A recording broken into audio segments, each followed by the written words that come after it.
Yo, yo, yo, what's going on? How y'all doing? My name is, I think, Mark Takeshi Ota. That's what it says on the stream thing, and I have to abide by what it says there, I think, right? That's the rules. Them's the rules. Whatever the thing says on the online, that is what we have to do, right? Because we are the minions, and the internet is the god that is telling us what to do. I don't know how I went down this track, but anyway, how y'all doing? That stream elements was kind of like going a little bit mad there, wasn't it? I was like, yo, stream elements, you can just chill out. You're not the center of attention. I'm the center of attention. This is what it's all about. I don't want stream elements to take over. This is about me. This is about just me. Hold on, and my green screen that's slightly hidden in the background. Yes, I'm the judge. This is my courtroom. That's what the scene says. The scene in my OBS says this is the courtroom. So welcome to my courtroom, everyone. How y'all doing? I saw there was already like a little hype train going. Thanks for the resubs. I think was it Noodle and Peachy PG. Thank you ever so much. And then Stream Elements just goes mad. The hype train is still going. Blah blah blah blah blah. And LC El Carlin as well. Resub. Thank you all ever so much for your continued support. Y'all are awesome. And we've got like another first time chat in as well. James70, how you doing? Welcome. Don't forget L. No, never forget LC. How could I? How could I forget LC? Never. How have you been here for half a year already? Yeah, I don't know. Time flies, doesn't it? Time flies when you're having fun. But I mean, it is already... Wait, what did I put as stream information? Which... Oh, I didn't even put a number, but this should be number 8, shouldn't it? Number 8 of Resolve, and 24 of see, that's a nice thing when you like just keep counting it, then you know where you're at. What is it? 24 was the whole first game, Great Ace Attorney 1, and then we're 8 here. There's 32, and then I think I've done 18 of Wukong or something. So that's 50. Doesn't mean this is a half a century. Or half of 100, I guess. Half of 100 streams, which is 50. But half of 100 sounds bigger, doesn't it?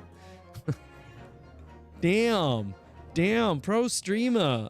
Half 100, half. Why is there no word for that? A semi 100 or something like that. I think that's roughly where we should be at or something, you know. What should I do for the 100th anniversary? The 100th stream? What's the thing? What's the thing that people do for their Twitch anniversary or something? Is that a thing people do? Oh shit, a cosplay. Or maybe I will have to do something like that. Cosplay my character. Well, I already have a staff to be a Monkey King, right? But I would have to do maybe I'll do a combo of you and Wukong or something, a crossover episode, you know. Ryunosuke goes into court and beats everybody up with a stick. How would that be? The Great Monkey Attorney. That's a little bit like, I think, was there somebody in the Discord also who did a drawing of both of them combined, actually, which was really cute. So maybe I should cosplay as that.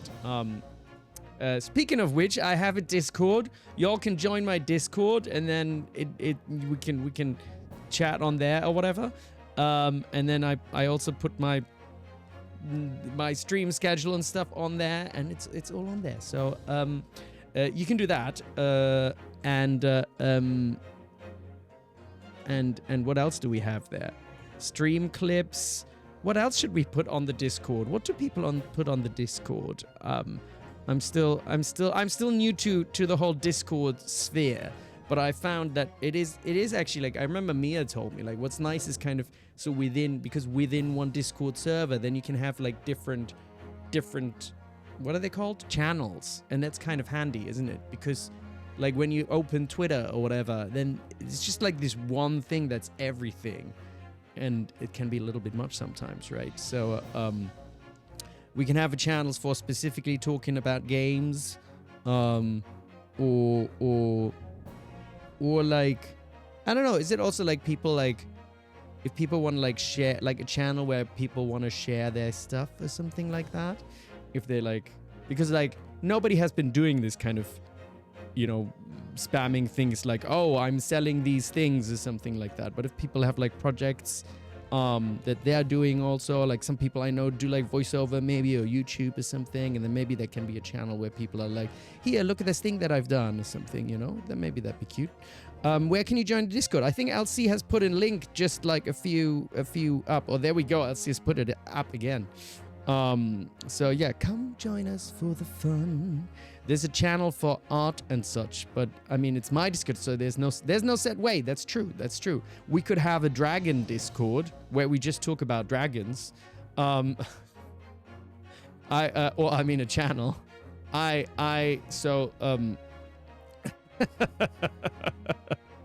The reason why dragons are on my mind is I know I didn't stream it, and in retrospect maybe that would have been fun of streaming me playing Dark Souls for the very first time, but I didn't because I don't know why. I was just like scared, not scared, but I was like, oh, maybe I'll hate it, and then, or maybe I'm really bad. I don't know. But anyway, I just killed a dragon in Dark Souls, so maybe that's why it's been on my mind. Mark kills a dragon. Like, what? I mean, it's one of the bosses. No, Noodle, it was a bad dragon. It wasn't a good dragon. It's in Dark Souls. You're supposed to kill the dragon. The dragon kills you, and you are defending yourself. It's a bad dragon. You know, like in the classic Night. No, you're right, Noodle. I know they just probably misunderstood animals and stuff. But sometimes dragon wants to kill you. You gotta kill dragon, right? If you find yourself killing the dragon, you're the bad one. I guess maybe I am the bad one. And he takes off his face, and underneath is, my name is Barack Fenzies. I was the bad one all along.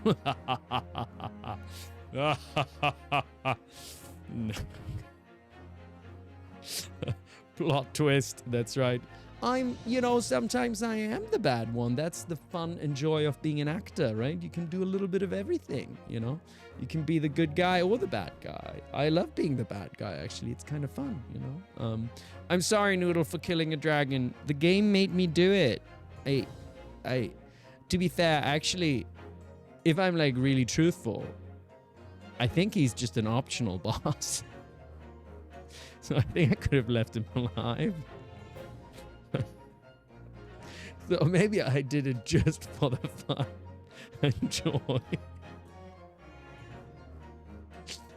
I'm sorry, please don't hate me. We can still talk about dragons. I didn't know. It was just I don't I'm not laughing. It's I'm innocent. Anyway, we're not here to talk about dragons or death. Where's Kitchen? Kitchen said they're coming a little bit later. But I think Kitchen has put in a request that we talk about mortality. So when Kitchen comes in, then that's what we can talk about. But until then, I'm not canceled. Don't cancel me. Yes, there was an official request, Elsie. I don't know what you're talking about. That was officially a request. Oh yeah, maybe we can do like also a request channel on the Discord. Would that be too meta to do a channel about what channels you'd like to request or something? Or other things that people would like. Somebody had like, for example, like emojis or something, or not emojis. What are they called? Emotes and stuff like that, or whatever things. Yeah, stuff like that. Or what games you'd like me to play or something like that. Not that I would do it, but I might. You know, it's possible. Always fun to get ideas in it. A channel request to request a channel where you request channels. I think we should do that. I think I like that. I want to make a channel that's all about requesting channels. They can always be added and removed as needed. Yeah. So how about we do a channel where you can request channels, and then you can also have a channel where you can request channels to be removed? I think that would be really good. So one is called, what would they be called? Requesting, request stuff and request to destroy. Request to destroy. Mostly I just move channels I don't want to. Yeah, that's fair enough. That's fair enough. But maybe sometimes you also want a channel to be destroyed, and then you could request that, you know? Add channel and remove channel. That's actually pretty good. K Jags. Yeah, I like that. I like that. Add channel and remove channel.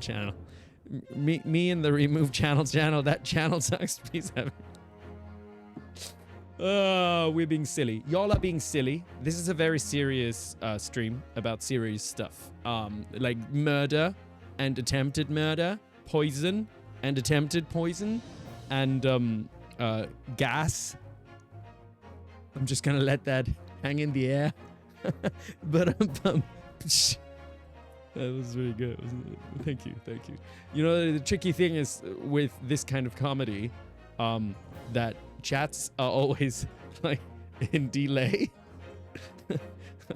So, you know, as opposed to when you're like live, not that I'm a comedian, but you know, the live response is not there. So I'm just gonna assume that y'all thought this was hilarious. That pun stank. Very good, LC. Yep. We're all on the same wavelength. I think. You know, that's why we're here. Together forever and never apart. Together forever with you. Together forever and never apart. We'll be together forever with you. Poggy Pocket, what's going on? Finally back from work. Some confetti for Poggy Pocket's arrival. Whee! When's the album? Whoa! Oh, Polly, you're so kind. He's so kind. It's really appreciated, your gift subs, and I'm sure everybody who doesn't have to watch ads is, oh wait, where's my fan? Come here, you, all you emotes, you chill, you gotta chill. Out of breath. Oh God. Oh. No, it's fine. I'm there. I just realized also my lips are a little dry. So I'm just gonna put on some Burt's. I'm not sponsored or something, but I'm just putting on some Burt's Beeswax lip balm. With vitamin E and peppermint, natural origin. Dry lips. Nice and glossy. Normalized lip balm. Yeah, why wouldn't I? Is that like a thing that's not normal? Are there people who don't think it's normal? Talking about normal, I don't know if y'all are, how many of you are from the UK, but there was this court case, which basically is like anti-trans, and I just wanted to say, you know, love to all. I mean, anti-trans. It was basically like saying like there's just two gender, or gender is determined just by your biological sex, and just thought I'd say, yeah, fuck that shit, you know. So if y'all are trans or whatever, you're always welcome here, and you know I will happily use the pronouns that you are comfortable with, and you know, so screw those turfs. Yeah. Just thought I'll put that out there. You don't have to fear here, but not that I unfortunately can determine the law and shit like that. But I thought he said anti-trams, an anti-tram law.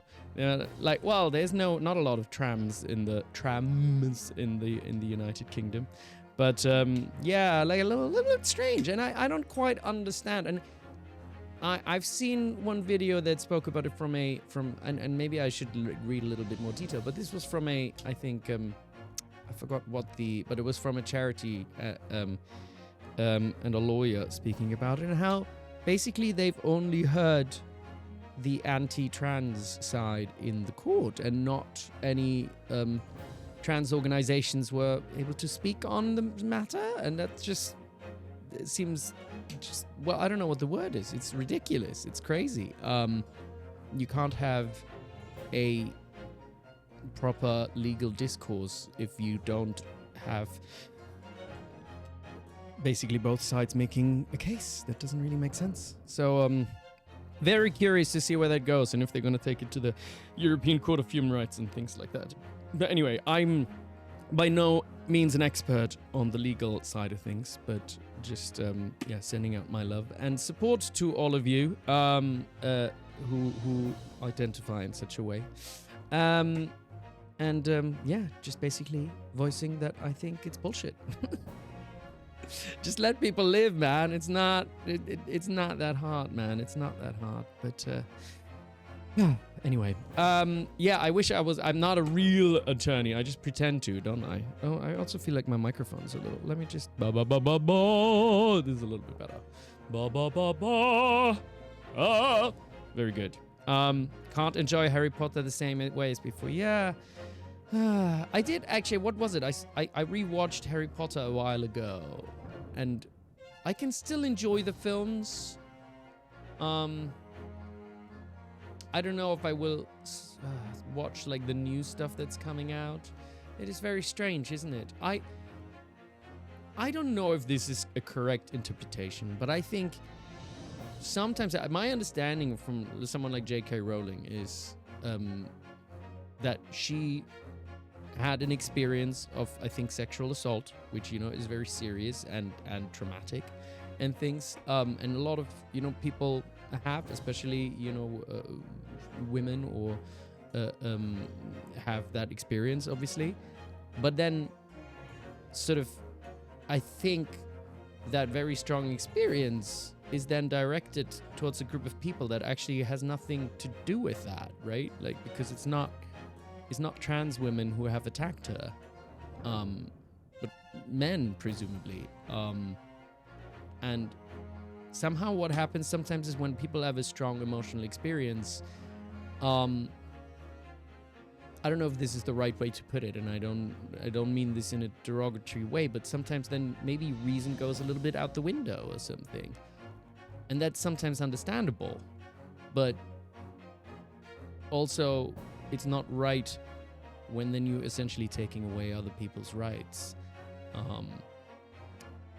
or campaigning for that. I don't know. It just seems really unreasonable, and I think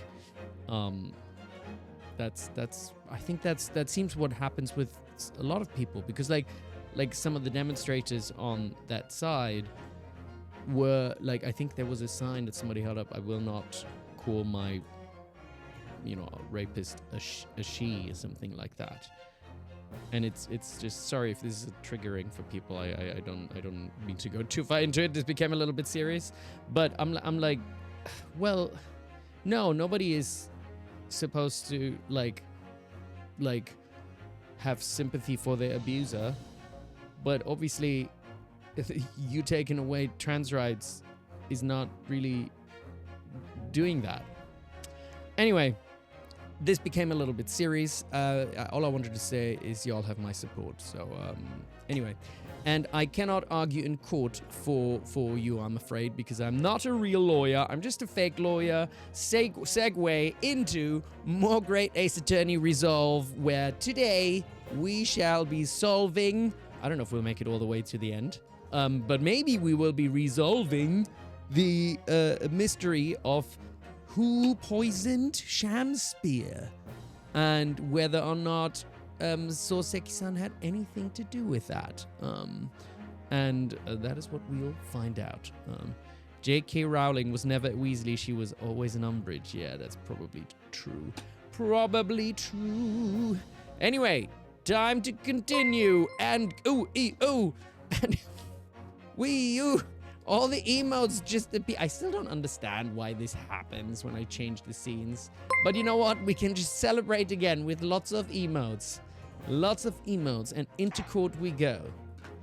Into court we go. Ding, ding. I also, when I rated, I don't know who of y'all was here for Wednesday's stream, but we rated a really lovely streamer, Ragnarok something, I think. And they had like all these things, as in when you raid, then like all like a video of mine came up and other things came up, and I kind of need to figure out how to do all this stuff because that looked like really fun, you know. If somebody raids me and then you can just see more shit happening on screen. I need to figure out how Twitch works essentially. I don't know how it works. One day I shall understand. Anyway, time to attorney. Continue. Are we ready? Are we ready for the memoirs of the clouded Kokoro? I'm ready. Let's go. It's a learning experience indeed. Ah, yes, our favorite. Shakespeare. Shakespeare. Ah! Oh, I stopped to like mid-sentence last time. Did I? My lords and ladies and gentlemen of the jury, I do solemnly swear, after I did dine at Grubb's Grubbery Alehouse that night, naught did pass my lips but the black tea given me by the Japanese whose back be stooped as low as death. Can we have a summary, please? Oh, that's a good question. Now I can attempt actually to summarize a little bit. Okay, maybe this is not bad for me either. So Soreki-san has been accused of poisoning Shakespeare. Shakespeare obviously awoke from the being poisoned, so he's not dead. Then we've what were we trying to argue? First of all, there was Shakespeare has been using a little ice coin made from a soap mold in order to put that coin into the gas meter and get free gas, essentially.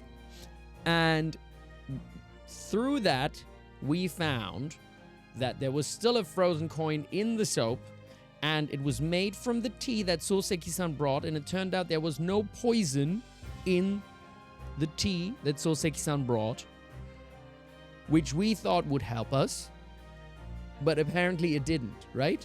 Am I on the right track? Is that kind of what happened?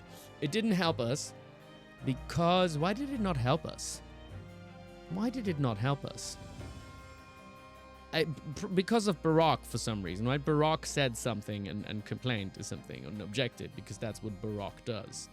But because Barak is stubborn, that's right. And something with the gas company now also. I don't remember everything exactly, but I think we'll figure it out as we go along. So that's as far as my brain is figuring it out. Played this case and really liked it, but never figured out how it actually worked at all. Fair. Because you couldn't prove that his teacup specifically wasn't poisoned. Kitchen is here. Hey, Kitchen.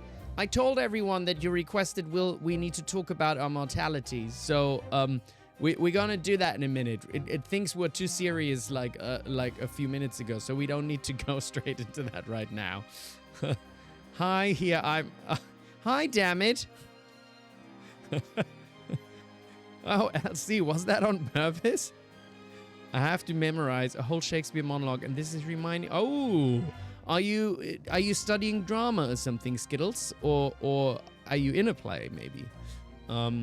Just in time to give the warning that ads are incoming. Kitchen knows exactly what his job is. He has to be here in time to warn people about the ads. That's what's going on. We only just got started, so all is good. Right. So we couldn't But what we did prove, though, I remember this now. We did prove by presenting the cups and essentially that because there was a ring in Shakespeare's cup and there wasn't a ring in Soreki-san's cup, which means Soreki-san drank his, but Shakespeare didn't drink his. I don't quite remember what that meant, but Shakespeare monologue where they it's for your class. You're gonna fail. No, you don't go fail. Okay. You want a little bit of Shakespeare advice now. I'm a classically trained actor. Okay, don't stress too much. Like, you can memorize the lines and everything, and then you just need to trust the rhythm of the words and just don't be shy to give it your all. Don't hold back. And there's a lot of like information in the text. Try to really, because it's like old language. For me, it was always helpful to think of it almost a little bit like a foreign language, and that you just learn to really understand, what is being said in this foreign language. Which word you emphasize? To be or not to be? That is the question. Which word should you place? Noodle. You can emphasize whatever you want. That's the beauty of it. But the thing is, actually, this is a good example, because to be or not to be, that is the question. Is because in Shakespeare, everything is usually an iambic pentameter, which is the da-dum da-dum da-dum da-dum da-dum da-dum da-dum da-dum da-dum da-dum. What is my monologue? Even as one heat another heat expels, or as one nail by strength drives out another, so the remembrance of my former lover is by a newer object quite forgotten. It's all like in rhythm.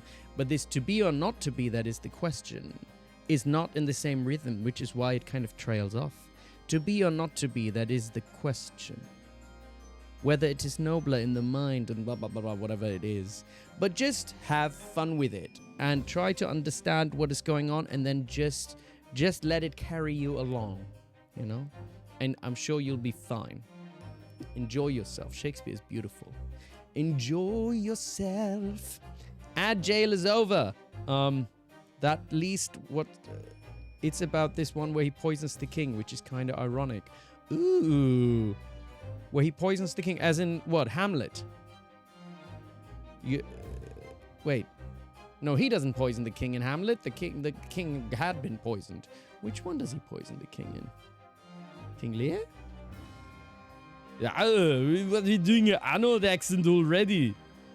Oh wait, but if this is the cheap Arnold accent, so you have to say who gets the Arnold accent in the game, Bacon Mutt. Who's getting the Arnold accent? Santa Judge. All right. Anyway, continuing. We're gonna solve this case. Yeah, and what did you dine, sir? Yeah. Why, I did partake of my favorites, broth as wouldst be called soup, and a leaf as wouldst be called salad. What? That Shakespeare is silly. As insalubrious. You would like to hear a Shakespeare monologue in the Arnold accent. Yeah, Shakespeare monologue. Even as one heat another heat expels, or as one nail by strength drives out another. Yeah, so the remembrance of my former lover is by a newer object quite forgotten. Yeah, is it mine eye or Valentina's praise? Her true perfection, or my false transgression that makes me reasonless to reasons thus. I don't remember the rest of it. It was my Shakespeare monologue for drama school, and that's like more than 10 years ago. It's like 12 years ago that I auditioned. Yeah, as insalubrious as menu as the establishment where it was served. But you gods will give us some faults to make us men. Willingly. Please, who was it? Skittles or something? Are you doing your Shakespeare monologue? Please don't do it like Shakespeare. Shakespeare is terrible. As long as you don't do that, you'll be fine. No Fear Shakespeare. That is very good. Use that. I like No Fear Shakespeare. So, like, as long as I'm always like, you use No Fear Shakespeare. For those who don't know, No Fear Shakespeare is a series of editions of the Shakespeare plays where you see Shakespeare in its traditional form, written in a original form. There's many versions, of course, but then also in a more modern English, and it really helps you understand. So when you're doing that, I would always go back and forth between the two texts, and eventually the Shakespearean text makes more sense to you in its version as well. So have fun with it. Have fun with it. Willingly would I suffer what punishment 'tis seen fit to serve a wicked thief of gas.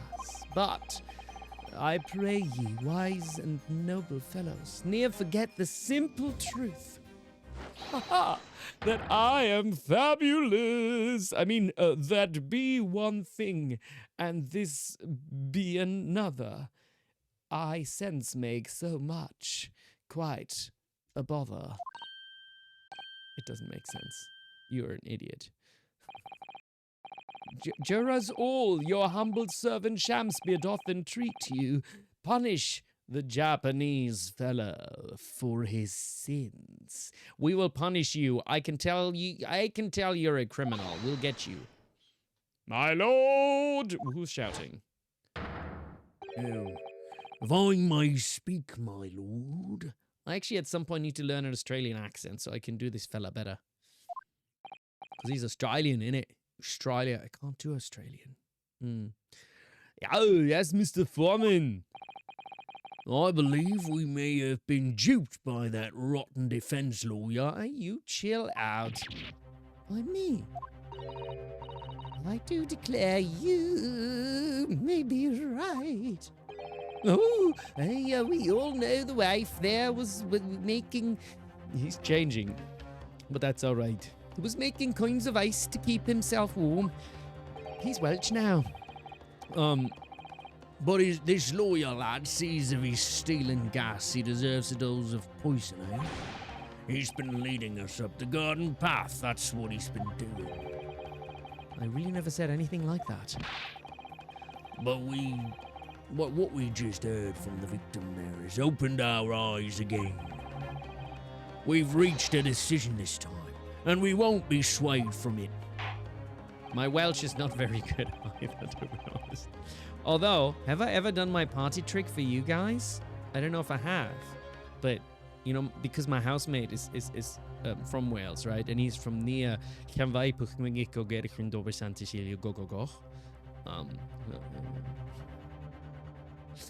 Ta-da! Anyway. Yeah, the court acknowledges the position of the jury foreman and will duly hear the jury's findings. What? No. You can't yet. Ladies and gentlemen, of course I can. I'm the Terminator. Ladies and gentlemen of the jury, you will state your decisions now. Guilty! Guilty. Guilty! Guilty. Guilty! Guilty. Oh, his voice. That guy's voice was a lot higher than I thought. It was like, guilty. Damn. Okay. Time for summation examination. Summation examination. Yeah, you hereby declare the jury to be in one accord. You don't need to declare that, you dumbass. They've declared it themselves. Oh, happy day. Oh, happy day. When Shakespeare was the one he was so wrong. We'll find him guilty again. How is this happening? My lord, the defense asserts its right to carry out a summation examination. Yes, yes. Yeah, very well. The court upholds the defense's right. Yeah. Juror number 5's mouth looks a bit like a pun. It does actually. Typical. My learned friend is unable to accept the obvious truth. I think you're unable to accept the obvious truth that you suck. Yeah, this child will therefore enter its second summation examination immediately. Jurors, the court calls upon each of you to state the grounds upon which you find the defendant guilty of the crime of which he is charged. Judicial findings. Yeah, what are your contentions? I'm a man of logic, me, and having considered all the evidence, the defendant must logically be guilty. I too agree that his gas is far too expensive. I can quite understand why the man would want to avoid paying. That does not make my client guilty, you dumbass. Oh, The stuff I can't do Welsh. The stuff explodes and it can be poisoned. It can poison you. It's absolutely lethal gases. I'm the only gay in the village. Gas doesn't come for free. It costs a fortune to deliver it around the city and maintain the pipes. I'm Mr. Bateau. Truth be told, the tea my wife serves up for me is a little sketchy at times. If nothing else passes the victim's lips that night, there's no other explanation. Our fellow old man is the only one who actually is giving like a reasonable reason at least. Jeez. The other ones all suck.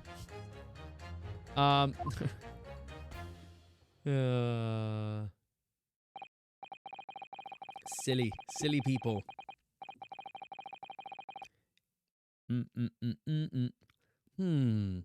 I do feel that perhaps personal opinion about gas and its supply has influenced the decision somewhat. Yeah, very good, Judge. Never mind. It's got nothing to do with it. Yeah, you really should mind. The truth is, our counter-argument wasn't as unassailable as we'd hoped. And Mr. Shakespeare was poisoned. There can be no doubt of that. Maybe he was pretending. How do we not know he wasn't pretending? Then how are we supposed to turn this around? I think we need to establish the method by which Mr. Shakespeare was actually poisoned. Our only hope is to demonstrate that to the court incontrovertibly. But that's surely almost impossible at this stage. We don't manage it though, Mr. Natsume will be found guilty.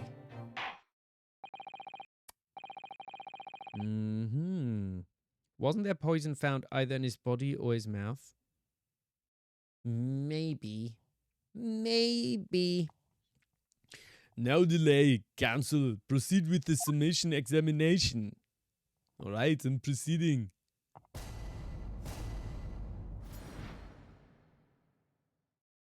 The defense's rebuttal. All right. I'm a man of logic, me, and having okay. Defendant must logically be guilty. Just out of curiosity, who would be far too expensive? I can quite understand why the man would want to avoid paying it. Stuff explodes and it can poison you. It's absolutely lethal, gas is. Gas doesn't come for free. It costs a fortune to deliver around the city and maintain the pipes. What? Nothing else passed the victim's lips that night. There's no other explanation, is there?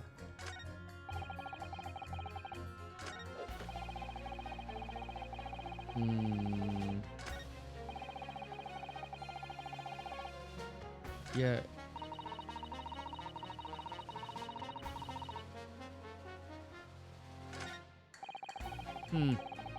Not able to figure it out just without pressing. Let's just keep pressing and see what happens. All the evidence, you say? That's right. And there's no room for doubt. It's all pointing to that Japanese man with the big mustache. What, me? I didn't do anything. How does he see me? Says the Englishman with the biggest mustache. Well, I don't think the mustache thing is the point, though, is it? Which means we need to show them that the man some... We need to show the man... Which means we need to show the man some new evidence to make him... Jesus. To make him change his mind. Okay. If only we had that kind of evidence. Don't worry. This summation examination has barely started. Perhaps there will be a shift in the situation that shows an existing piece of evidence in a new light. Let's hope so. To start with, though, I need to find some way out of this deadlock. Okay. We will do it. I do agree that gas is far too expensive. No, I can't quite understand why. Hold it! Ah, maybe that voice is too high. Can't do that. This isn't the time or the place to be discussing the price of gas, madam. But really, think of the injustice. Air is gas and air is free. Why should Altamont gas cost money? It doesn't really make a lot of sense, but it makes my blood boil. I can feel myself becoming more ruthless than ever. This isn't the time or the place to be ruthless either. If I might interject here. Yes, madam, sure, go for it. It seems my fellow juror takes issue with the price our company charges for gas. But it's precisely because of thieves like this man that the cost goes up. Oh, what a beastly man. That unkempt mustache. Those hunched shoulders, poisoning tea and... What? It's the other dude that stole the gas, not Soreki. Have you been listening at all? Utterly unforgivable. No, Mr. Natsume isn't the one who's been stealing gas. I'll thank you not to go adding on more crimes. Mr. Natsume hasn't been poisoning tea either. Well, anyway, I've quite made up my mind. It's as made up as the price of gas. Oh, what a lovely jury. Dismiss the juror from the jury, because she's clearly biased. Silly woman. The stuff explodes and it can poison you. It's absolutely lethal gases. Oh, wait, meant to press on that. Yeah, why are you talking about that now? Hold it! Why are you talking about that? Could we please talk about the poison rather than the gas, do you think, sir? Well, if you like. I mean, to be honest, I'd take poison over gas every time. You take poison? What I mean is, poison can only poison you. It doesn't explode, does it? Goodness me, what are you talking about? Set him straight, please, lawyer man. Well, it's certainly true that poison isn't prone to exploding. But I think you'll find poison can also can't light or heat up a room. Why is he smug about that? Ah, you're right. I hadn't considered that at all.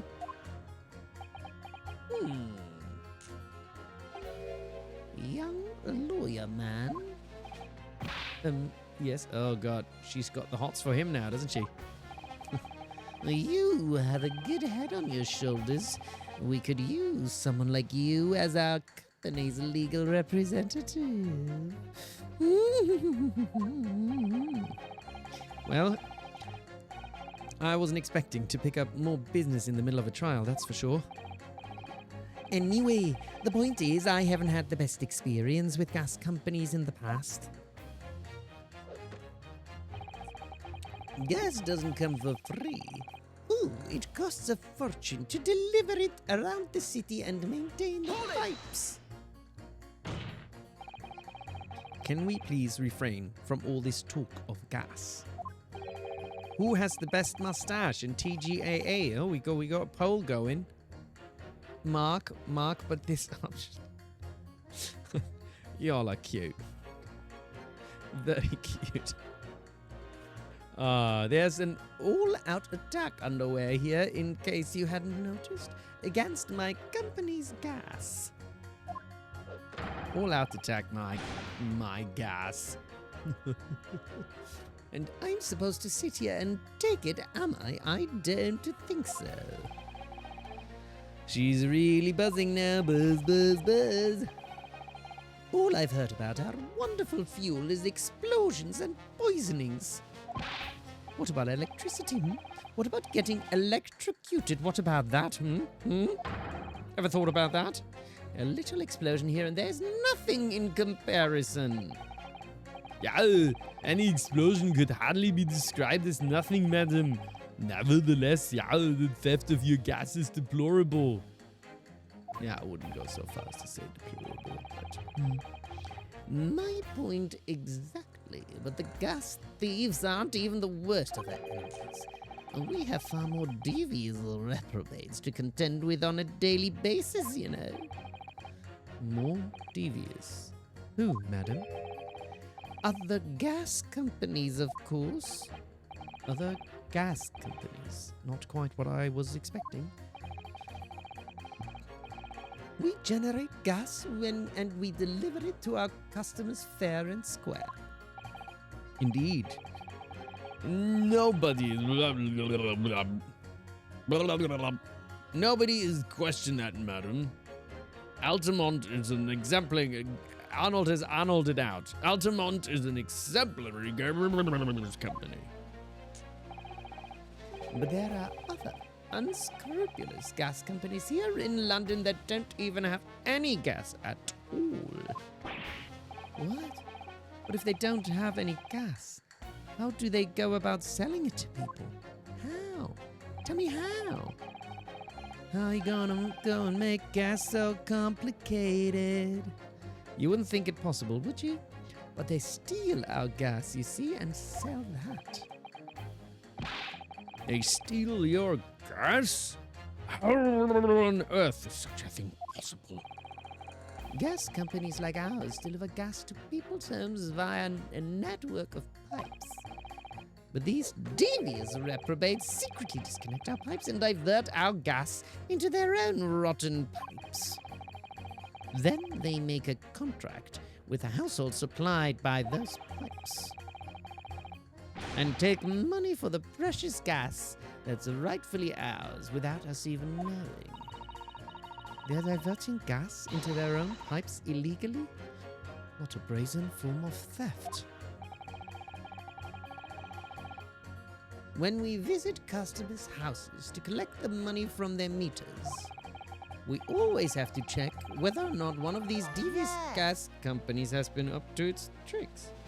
Oh, he doesn't seem to agree with that. Excuse me. What's up, yo? What's going on? Oi, do you have something to say about that juror number 3? Aye? Ryunosuke is quickly getting adapted to the London accent, innit? Oh, golly. Oh, maybe he has to actually be American. Oh, golly. Oh, you mean me? I'm terribly sorry. I was just thinking to myself. I really did catch him off guard there. Thinking about what the lady next to you was saying, correct? Well, yes. I just got a little riled up about it recently, you see? Go on. An Altamont gas worker visited my house the other day to investigate the pipe work. We need to ask for your cooperation while we carry out a secret check of your property, sir, the fellow said. So I let him in. And do you know what he did? I'm afraid I have no idea. Please, tell us. He proceeded to take one of my lights off the wall. Then he grabbed the exposed mouth of the pipe and started blowing into it. What do you think you're doing, young man? You're giving away company secrets here. Oh, please, everybody knows, but it was very nearly the death of me, I can tell you. What do you mean?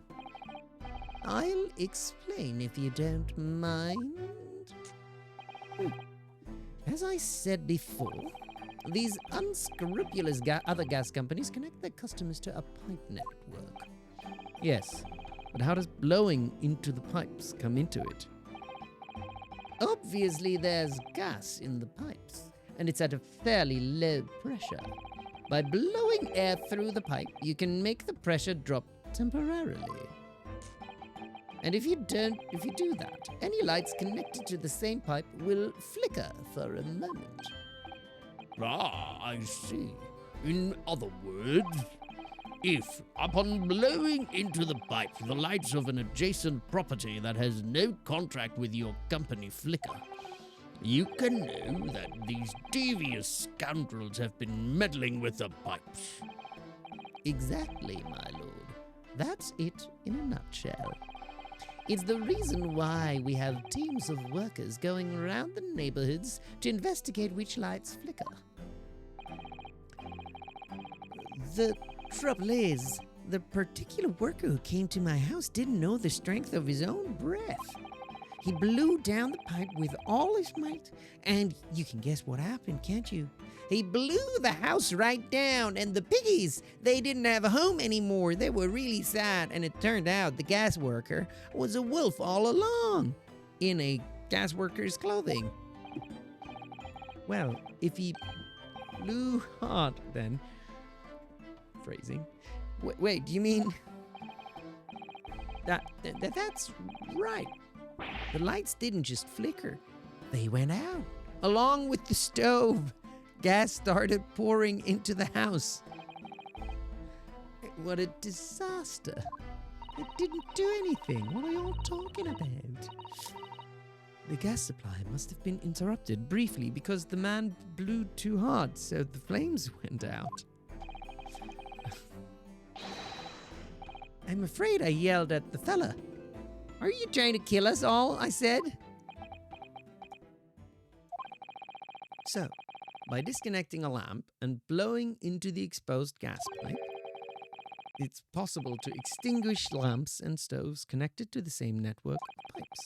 And then, when the gas starts flowing again, it just silently seeps into the room. Mr. Naruhodo, I think perhaps... Yes. This is almost certainly the clue that we've been hoping for. It is? So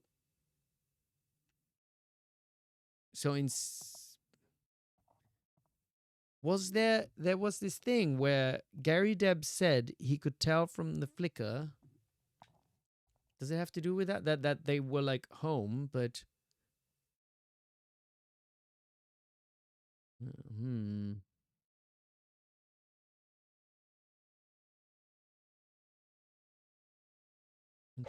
Okay.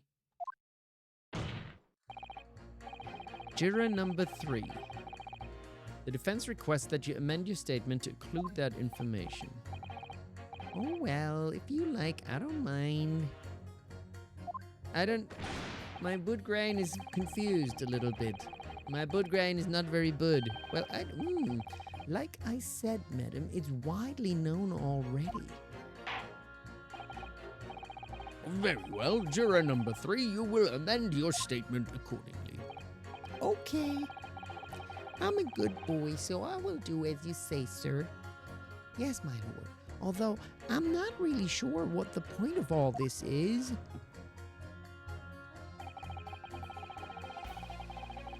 Blow too hard into a gas pipe and you extinguish everything in the house, and then you're in real trouble.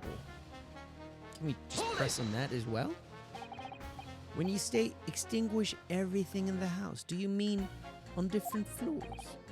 Oh yes, all floors are connected to the same pipe after all. That's true of every building, because gas supply contracts are issued for whole properties. Well, I had no idea that it was possible to extinguish gas appliances simply by blowing down the pipe. It's not something we like to publicize, to be honest. But we have to carry out these investigations, as I'm sure you can appreciate. Indeed, it has been mentioned on more than one occasion in the papers, even. Is that so? It's been mentioned to me too, very recently. An incident involving the gas stove going out inexplicably, almost leading to someone's death. Mr. Naruhodo, I think perhaps... Ooh, we've got another follow. Thank you so much. Welcome, welcome. Yes, it's finally starting to fall into place. The secret link that joins all of these strange occurrences. Oh gosh. Ryunosuke knows more than me. Gas doesn't come for free. It costs a fortune to deliver it around the city. So what is his final statement? Then blow on it and you extinguish everything in the house. And then you're in real trouble.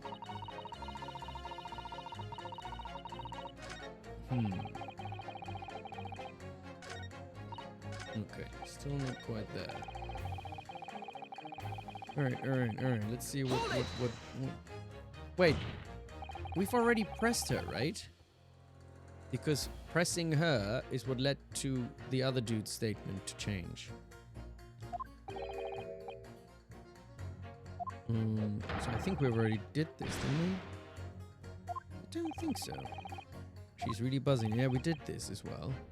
All I've heard about is a wonderful few is explosions and poisonings. What about yeah, she was talking about the electricity. That's right.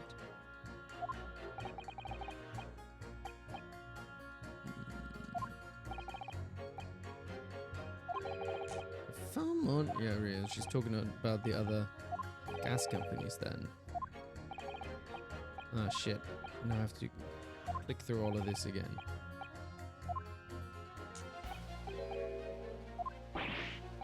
What? There's no way to like skip all of it, innit? You wouldn't think it possible, would you? But they still... Because we've done it. Yeah, we've already done all of that.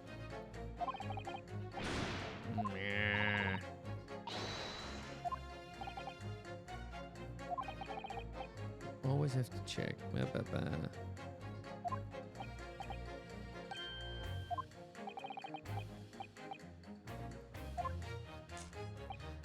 She talks so much.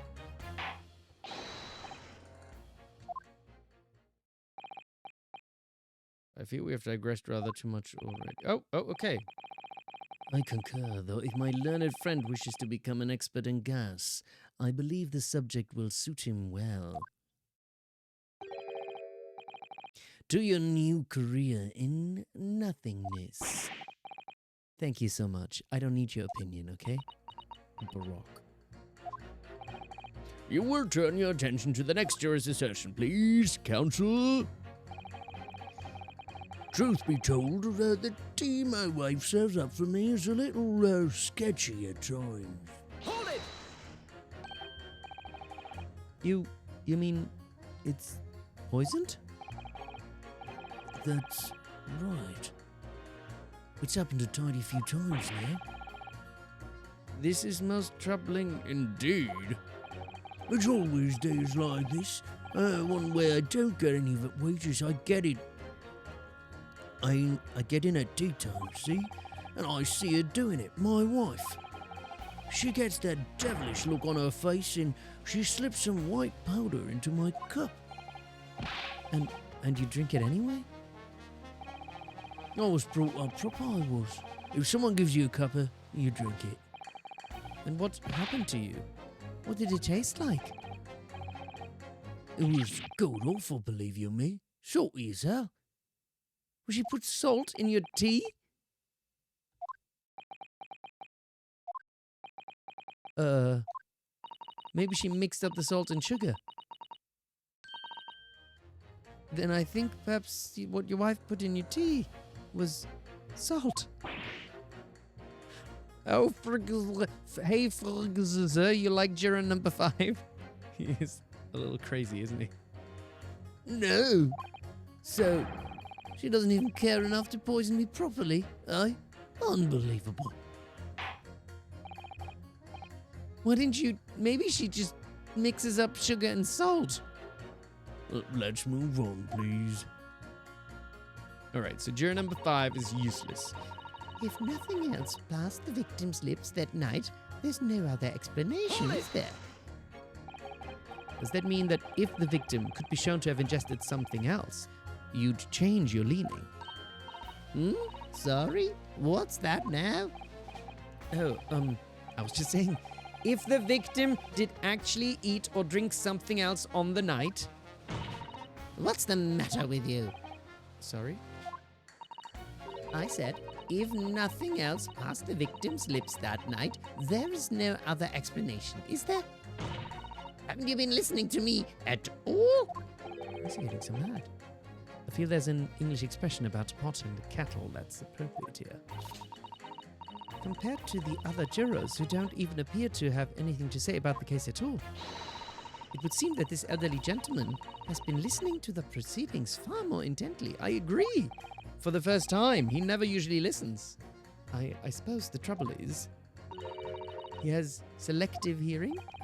Exactly. But still, this juror may well be the key to the breakthrough that we so desperately need. This is hopeless. There's no way for me to appeal to these people. I do think that the only way we shall overcome this difficult situation is by exposing the way in which Mr. Shakespeare was really poisoned. We have to prove that it happened some other way and not via Mr. Natsume's tea. Yes, I know. The trouble is, I have absolutely no idea how it did happen. Sorry. You're like such a loser. Oh, look! I'm kind of in the same color combination. Not quite. She's more purple. But looks a little bit like it. Mr. Naruhodo, I wonder if perhaps there's something you might have forgotten. Oh? Like what? It's important to watch everyone involved and pursue people if they react to something to someone else says. Mark Takeshi when you say Sus Ota, my mom's name is actually kind of close to that. Her name is Susanna. So it's actually my mom. Anyway, if you'd like me to remind you exactly what I mean, I'd be more than happy to, of course. Once again, Soreki-san's fate is entirely in my hands here. I probably owe it to my client to hear any advice my assistants may be able to offer. So, perhaps I ought to let Susan remind me. Wait, what? What do we need memory reminding of? No, you don't need... No need. Absolutely no need. We are pros now. Actually, I don't think there's any need. Yes, because I'm a pro. I'm a pro lawyer. Don't need that. Don't need your help. Of course, I'm sure you're right. Yeah. We don't need to... No, we don't need another tutorial. We've done this. I'm a man of logic, me, and having considered all the evidence, the defendant must logically be guilty. I do agree that gas is far too expensive. I can quite understand.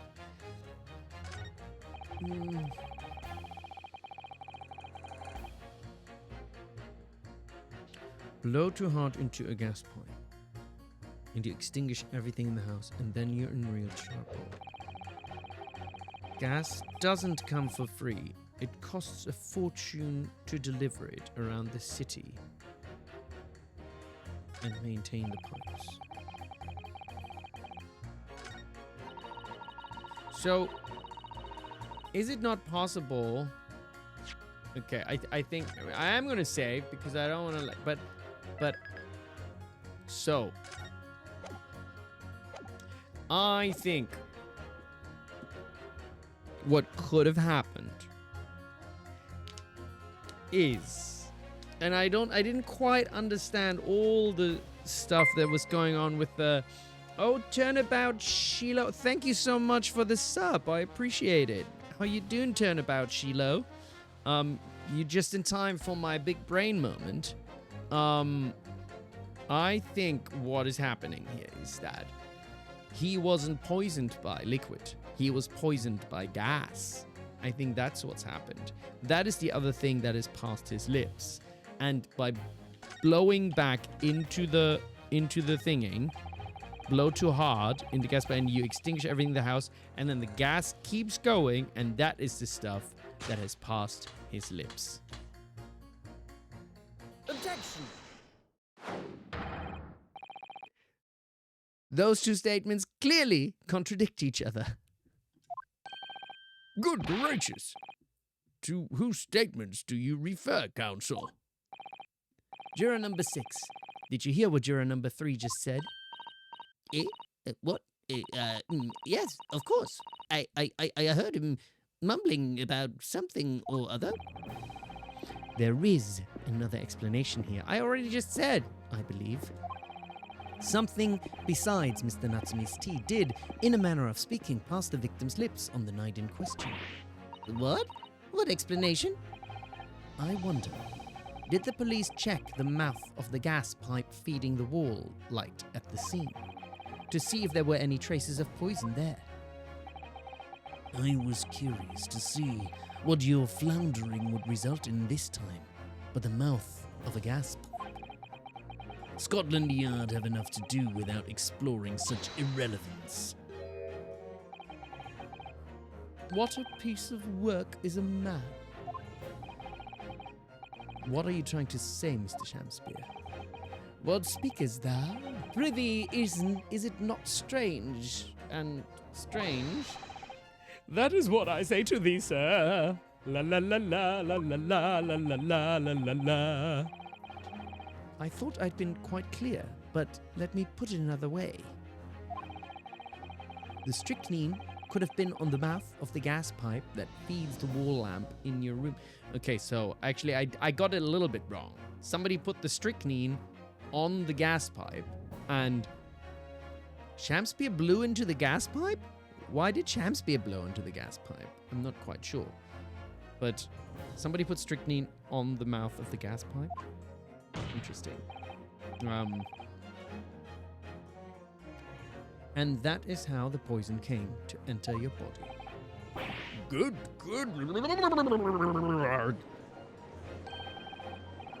Are they tasty then, gas pipes? Is that what he's saying? What is the gentleman suggesting? That the poor man was so desperately hungry he tried to fill his belly with gas? Perhaps no actress will perform a scene with him. For shame, madam, speaking thy fancy. I assure you, I'm not such a buffoon that I have to kiss pipes. Objection! Yeah, I'm not so sure about that. Oh, Baroque is angry. This is no summation examination. This is a farce. Prosecution will not stand for any more of my learned Nipponese friends' conjecture. What are you getting upset about, eh, Baroque? You're losing. To begin with, the lamp in the victim's room is high on the wall. In order to have placed his lips onto the pipe that feeds it, he would have to be a contortionist. These are empty... Oh, twice in a row. Chill. There's no possible proof that others say...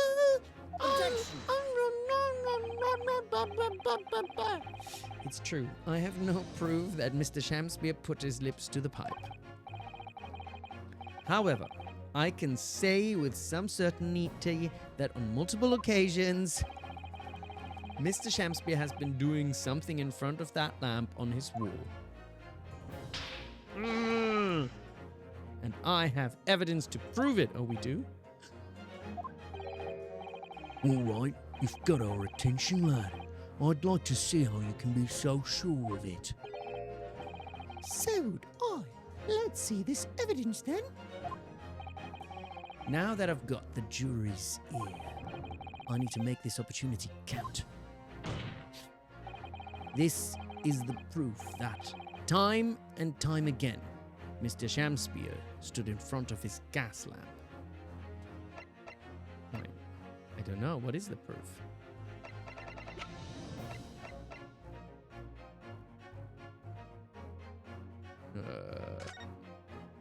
I still think that this is Shamspeare for some reason, but no, wait, no, this wasn't Shamspeare, obviously. This was the ex of Olivia, wasn't it? Announced death of convicted murderer is seldom by natural cause.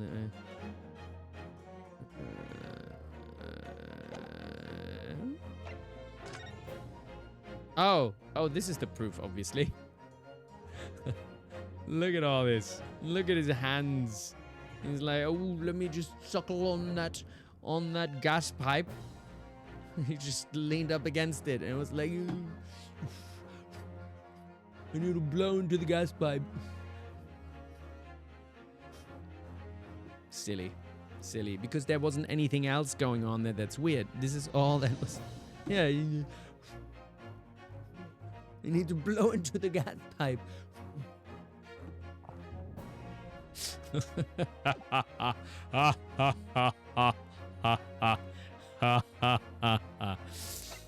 I don't know what y'all talking about. This was I was making a very clear image of exactly what was happening here. Nothing sus about that. Anyway, present. What the? These are. Wait. What are they called? Yes, skin prints that were found at the scene. Skin prints? Skin prints, Council. I've never heard of such a thing. Such things. In my head, I just had the Injustice Ministry. Maybe accurate. The Justice Ministry is currently assessing whether or not to permit fingerprints as evidence in court, however. My lord, this is an exciting new forensic technique developed by the great detective, Mr. Herlock Sholmes. It reveals of all the places that Mr. Shakespeare touched in his room. I feel like this dude is a bodybuilder. He does like these things. It's like, oh yeah, look at my forearms. Yeah, my big forearms. I'm gonna flex my big forearms. Whoa. He has some pretty muscular forearms, I gotta admit. I've never seen anything like it. I mean, that's black magic, isn't it? Oh, he is a construction worker, that's right. He's just got construction worker arms, doesn't he? Not like these sensitive little things like mine. Just a voice actor. Don't need to lift anything heavy. Well, if anyone could invent something like this, it's the great Sholmes fella, that's for sure. I agree. This month's edition of Engineering Thumbs was quite fascinating. What? We found skin prints in many places that you would expect. On the table, on the costumes. However, Mr. Shakespeare also appears to have been touching some very unexpected places in this room. For example, here. Around the hanging picture there. Around the hanging picture there, indeed, multiple handprints appear to be visible. Well, I wonder, could he have been appreciating the artwork, perhaps? At first, my colleagues and I thought the same. However, imagine standing with your hands where those prints are, and you would find yourself directly in front of... In front of... Ah! I don't believe it. The gas lamp. Ah, yes. This is always how I like to appreciate my artwork. Just like staring like right in front of it, right? Hello, I'm here to appreciate artwork. It is very appreciated. Did you feel appreciated by me looking straight at you? Though the reason why isn't immediately obvious. It's clear that Mr. Shakespeare... It's what I meant is you all are pieces of art. You are all artworks yourself. Thumbs up for that. Aha! Has regularly been standing with his hands to the wall in front of that lamp. Right. What have you been up to, you nut? Bloody nutter. I'd ask the court to recall juror number 4's earlier statement. Me? Oh, what did I say? I don't remember saying anything. You said that blowing into a gas pipe would make the lights in the entire building flicker. And now, if you recall juror number 3's statement, What? Me? Now? when the gas worker who visited his home blew with too much force into the pipe, it caused all the lights and the gas stove to go out. And gas start leaking into the rooms.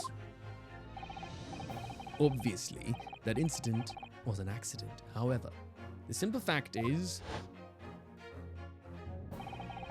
if Mr. Shamspeare were to have blown hard into the gas pipe here in his room, he could have extinguished every other light and gas stove in the building at will.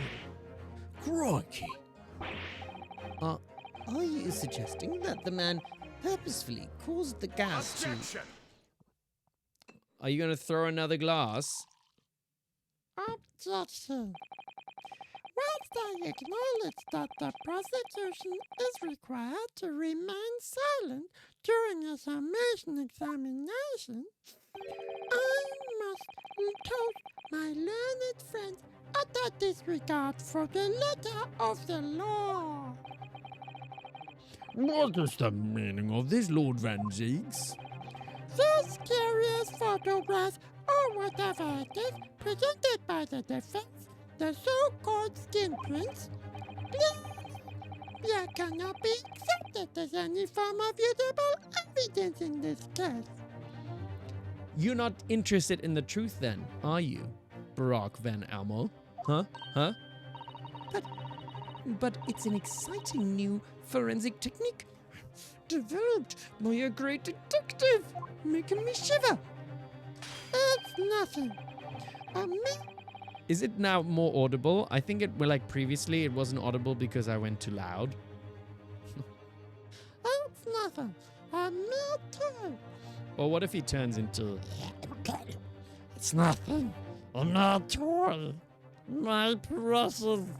A mere toy developed by an amateur sleuth with too much time on his hands.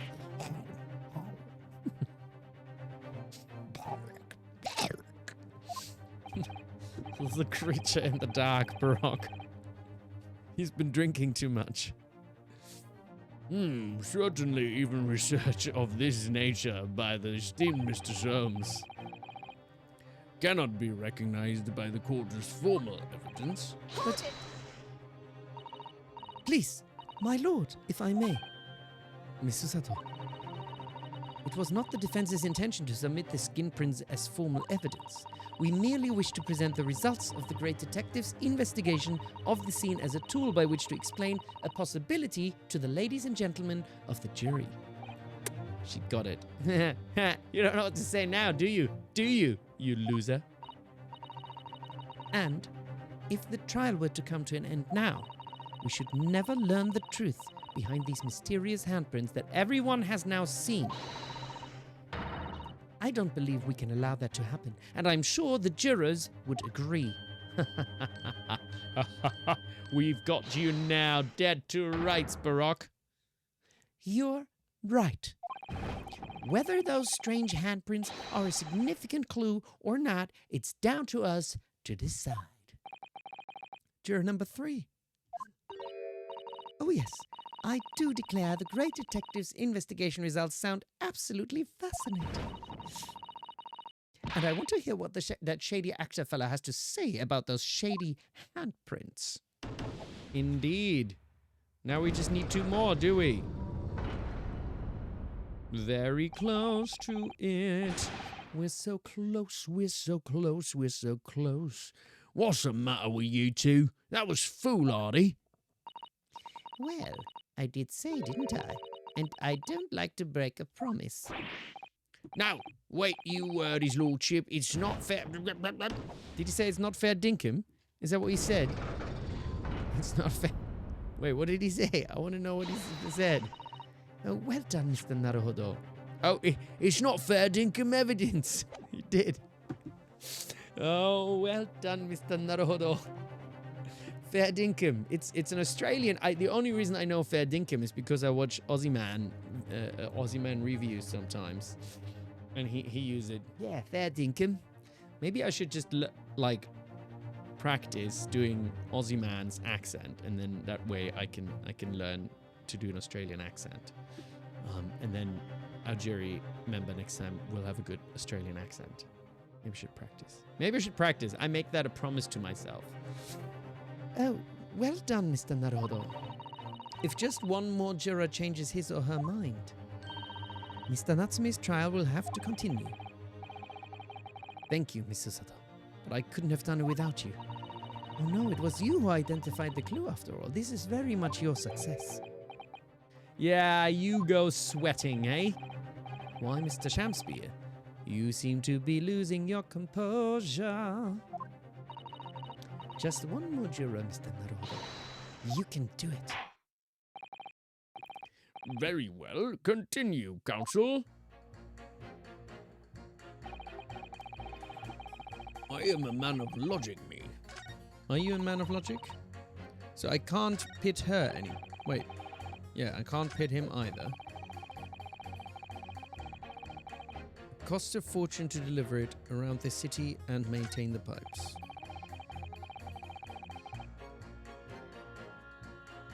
So I need to... Gas doesn't come for free. It costs... I need to pit...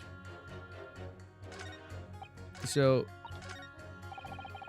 I can only pit him against the other two. I'm a man of logic, man. Having considered all the evidence, the defendant must logically be guilty, is what he says.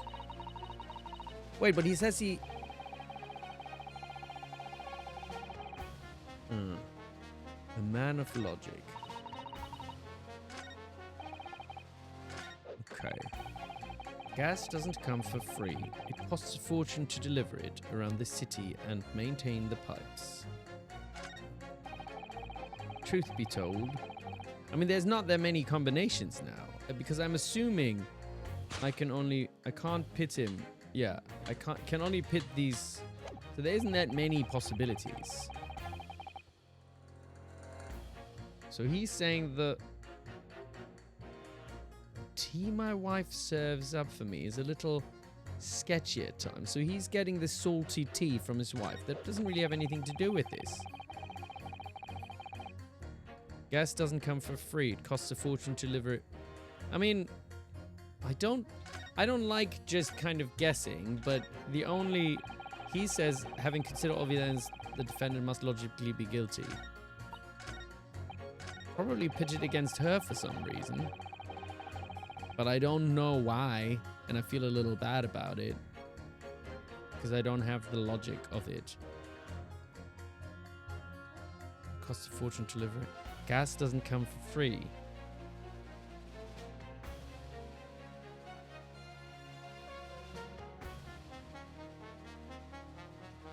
I don't quite know why, but this is the only logical thing, I think.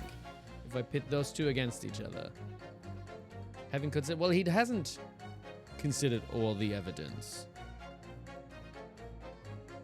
That's kind of... Like he says, having considered all the evidence, the defendant must logically be guilty. But he hasn't considered all the evidence. But I'm not quite entirely sure why. But this is what I would say. Okay, so no, this was wrong, I guess. Those two statements are fundamentally at odds. My lord, as a foreman of the jury, I must object. Being their leader, it's my duty to stand up for all jurors here present and stand up for them I will. I concur with the foreman, counsel. I warn you, I shan't abide any pettifoggery. Yeah, all right, fine, I was wrong, eh? Battle. The Balaroth has appeared. I am inevitable. I am Balaroth. I really like that name. Balaroth just sounds really fun. It's so fun to say. Welcome, Balaroth. This is your welcome. This is your welcome. Chris from abroad in Japan. I don't know that. I don't know who that is. Okay, so I booked it clearly. So there isn't that many more combinations, to be honest.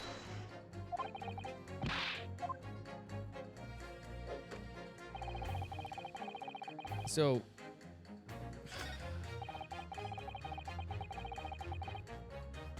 Truth be told... So basically, either it's her against him...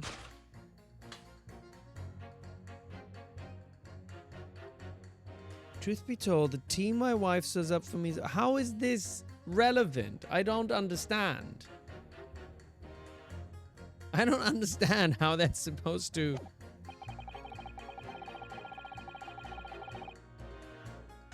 Right, so I'm supposed to pit this guy, essentially, against one of these two.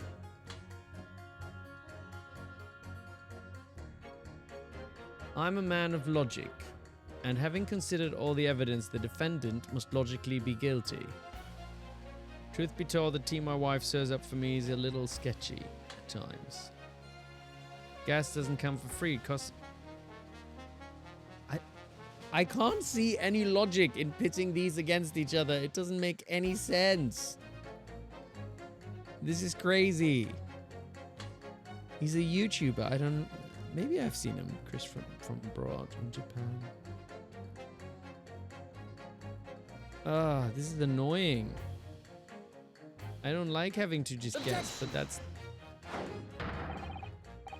Okay, so that was wrong as well. Okay, fine.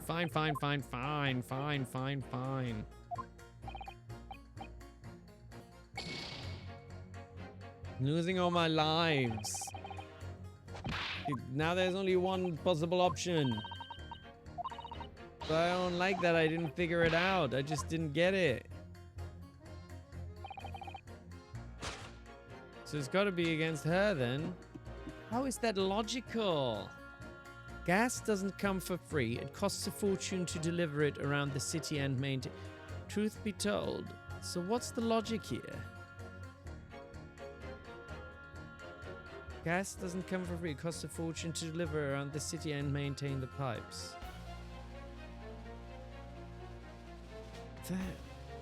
I literally have no clue how this is supposed to be related to our case at all. This doesn't make any sense. It was talking about the salt. And then... yeah, this is all we got. Wait, so this is also wrong? Wait, what? So I don't have any options left. What am I supposed to do? They did all the combinations. I've already pressed all of these. I guess like, oh, I can press again. I didn't know that I can press again, even though I've pressed them all on it already. Fine. I'll just press again then. I thought I already pressed on all of it. How embarrassing. All the evidence, you say. That's right. Well, there's no room for doubt. But we already did that, says the Englishman with the bigger muscle. We did all of that. What do you make of that? Wait, what was the previous line? Oh, but the defense just demonstrated another possible explanation. All right. Yeah, so that makes sense then. What, your so-called skin prints? Okay. It's an exciting new forensic investigation technique developed by the great detective himself. The numerous handprints on the wall are clearly out of the ordinary. And if Mr. Shamsby had indeed put his mouth to the gas pipe on the night in question, it can't be denied that there's a possibility that's where the poison was. Well, yes, I won't deny that it's playing on my mind. But as the prosecution rightly says, we should pay no heed to unacceptable forms of evidence. And besides... Yes? Even if the fellow has been up to some mischief with the gas pipes dozen of times before, doesn't mean he got up to the same shenanigans on the night in question, does it? Oh. If you can't make your case better than that, I'm afraid I can't change my stance. You do make a very valid point, sir. What, is she going to change her mind back? What? That's true. Perhaps I was a little hasty. No. Wait. Look, you've got your chance here, haven't you? So it's time to prove your theory. If you and your Japanese cohorts can, that is.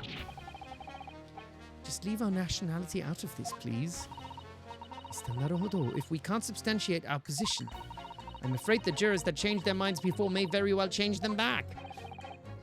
What can I do? Is there any more proof I can give her? Can I show that Mr. Shamspeare really did blow down the gas pipe on the night in question? Well, let's have a look at our court record. What is this? No.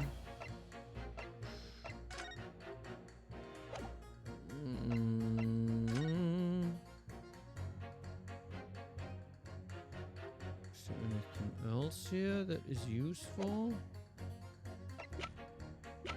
Hold on.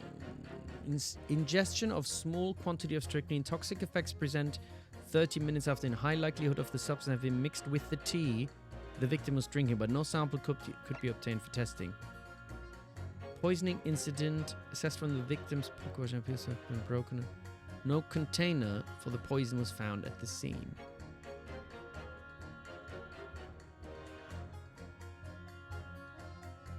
Well, essentially, there is right now no evidence that actually says how the poison was delivered. Oh, I guess the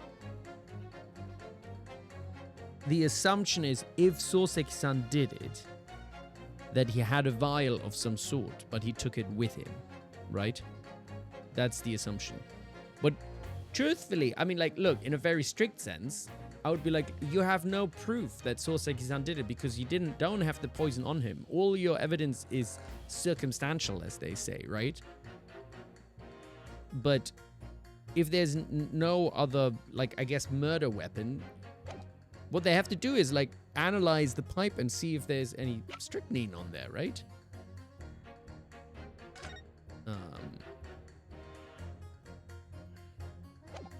Yeah, this court doesn't work like that. Fine.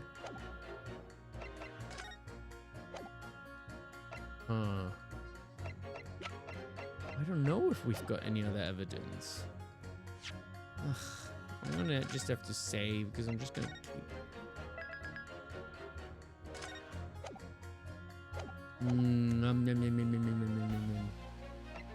Do I have supporting testimony?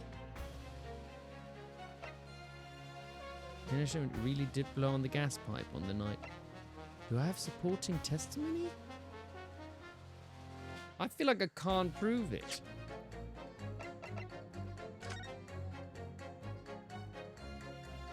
We got this here. Is there anything else here?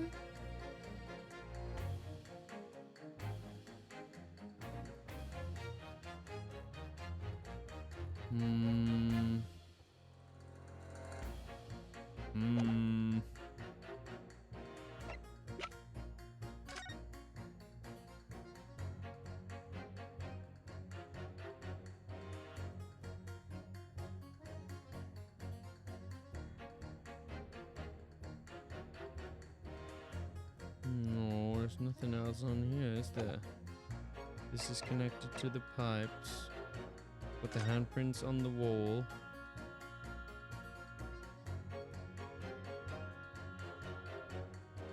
Where would he even have blown in? Just like literally taken off the lamp and blown in there somewhere? Is that how it works?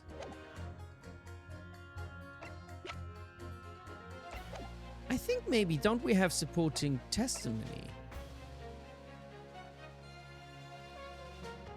Wasn't there someone like Gary Depp or something?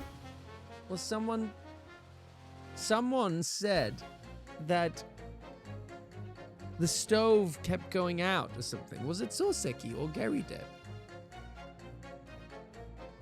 I think that, and that would be evidence that someone blew on the pipes.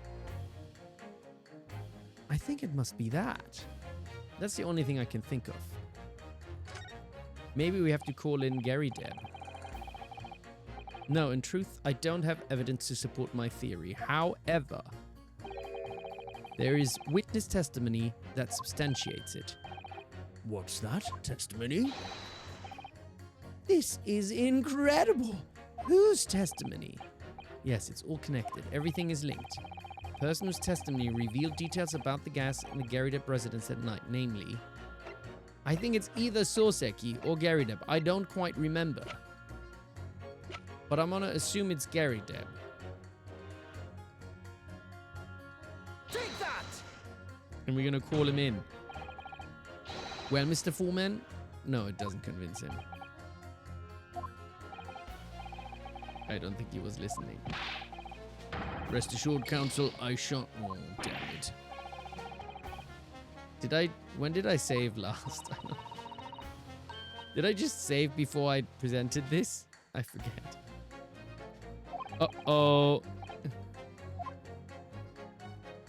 I'm just gonna save what's more so I don't have to... Wait, what just happened? Oh, I just have to do it all over again. How annoying. How annoying. Wait, where are we? I'm confused. Okay, I'm just gonna go here again. About 2 minutes ago. Yes, yes. Yeah. What if I press...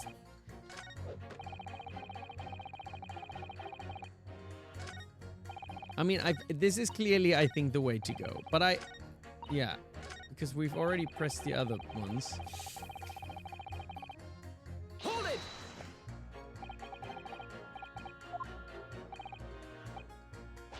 Okay. Then I think it was Soreki-san. Or Shamspia him. No, not Shamspia. I think it was Soreki, but I don't know. Can you... They won't really believe Soreki as a witness, would they? Because nobody else lives in that house, right? It's Soreki, Shamspia, Garydep. Or no, he was a witness to the... Or him?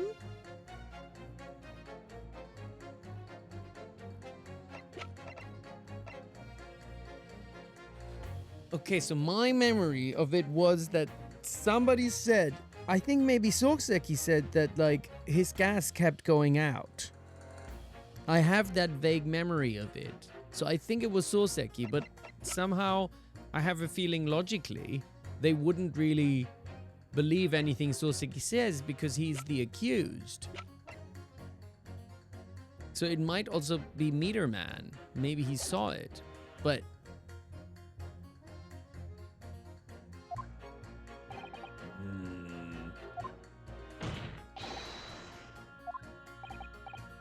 Well,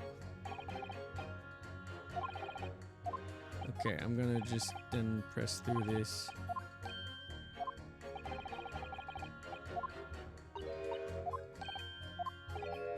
Okay, we don't want them to change their minds back.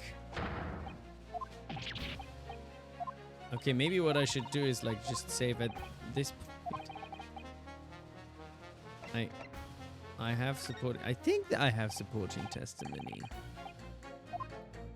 I think it must be this.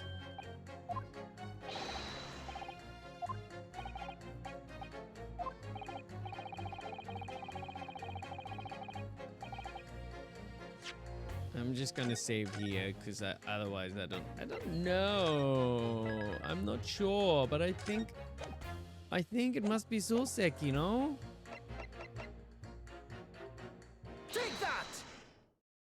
Yes. I did know. I did remember. Obviously. I see I'm not so bad at this. Obviously, I'm talking about the defendant, Mr. Soreki Natsume himself. I figured it out. The defendant? At the very beginning of the proceedings here in court yesterday, Mr. Natsume said the following. See, I had vague memory, but I remembered. I pay attention. I have a good brain. I haven't put grain. My lodgings. There's been a whole series of strange happenings in my lodgings. See? I remembered. Even on that fateful night it happened, when I returned from Mr. Shamspeare's room, I lit my gas stove and climbed into bed, but before long, the stove went out. Yes, see, I'm so proud of myself. And somebody tried to kill me. Are you all proud of me? Can I get balloons? I want some balloons. And somebody tried to kill me. I deserve those balloons. I want chocolate now. Does somebody have some chocolate?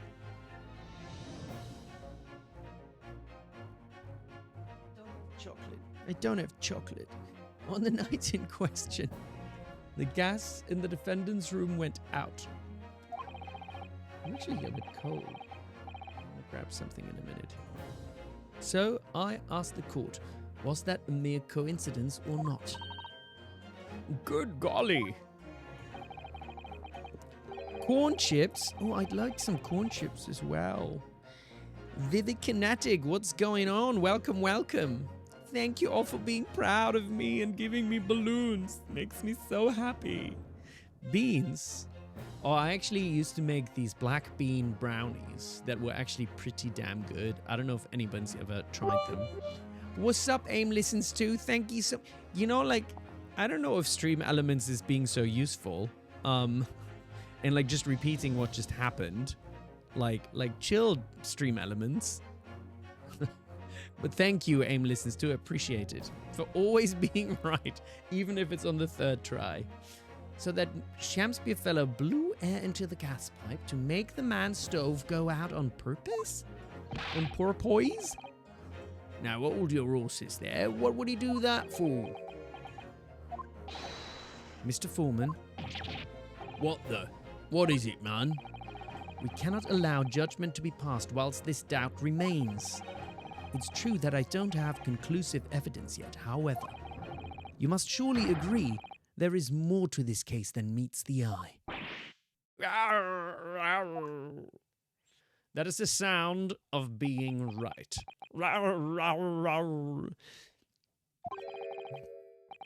Fair enough. Like I said at the outset, I'm a man of logic first and foremost. We did it!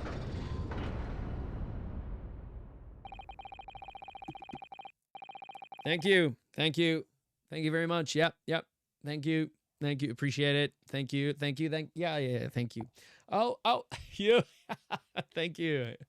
Yes, thank you all. Yeah. Thank you very much. Thank you. Yes. Thank you. Yeah. Oh, yeah. Thank you all too. Thank you. Truly the greatest. The greatest man that ever was. That's 4 jurors leaning towards not guilty, my lord. We've overturned the decision. Therefore, ouch. The defense calls for the trial to continue.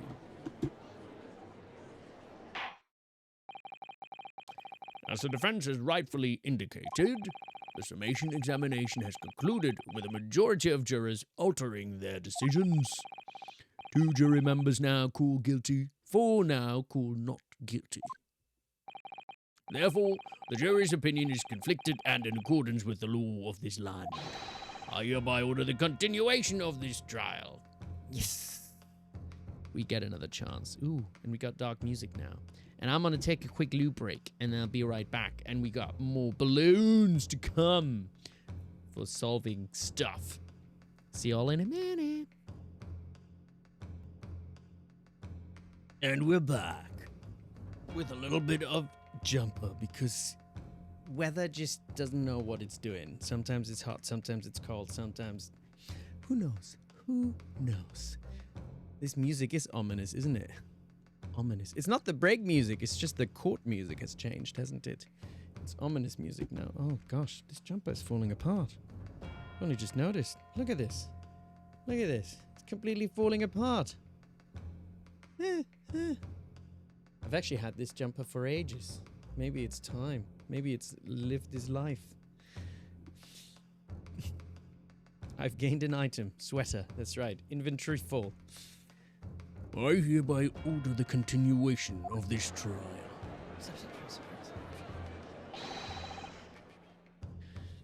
Mr. William Shakespeare. My lord, how can thy humble Shakespeare serve thee? What say you in response? What say you in response to the various revelations made during the summation examination? So God mend me, I do solemnly swear. I recall aught of either the lamp or the pipe. Well, your handprints have made a tidy mess all over the wall there. How do you explain that, eh? Eh? Oh, for crying out loud. You little bitch. I am done with it. The dignity of this great courtroom has been solid enough already. Yes, by your throwing of the wine. Juror number 5. Oh, me? As I went to some things to point out already, and you're not really listening to me, so I'm so upset. A print from the self-professed detective store has no place in the British Court of Law. Please, he's awful, but he doesn't deserve this. I don't know what you're talking about. I think he deserves this 100%. He's not interested in the truth. He clearly sees that something else is going on here. He's not interested in the truth, and I despise that. He just wants to win. It's not right. It's not right. As such, whether or not this man did indeed stand before the gas lamp with his hands against the moon Remains at this time an established conjecture. You would all do well to remember that. Well, okay, you know what? He wasn't wrong about that. It was conjecture, but it is, I think the case against Soreki is not really any stronger. What is the actual strong evidence that Soreki did this? Just that he was there, right? He was the last to have seen it. There's no actual evidence pointing directly at Soreki. And he's just a bad prosecutor. Bad prosecutor. But the prosecution must concede that it would be extremely simple to verify. Just order the mouth of the gas pipe feeding that lamp in Mr. Shakespeare's room to be examined. If there are traces of poison there... What appears to be extremely simple is my Nipponese friend's mind. You will recall that in order to check for the presence of poison in the tea, some remnants of tea were required. Yes. Therefore, it shouldn't be beyond your wit to imagine that even if poison were to have been spread on the pipe, it would have completely evaporated by now, making any analysis impossible.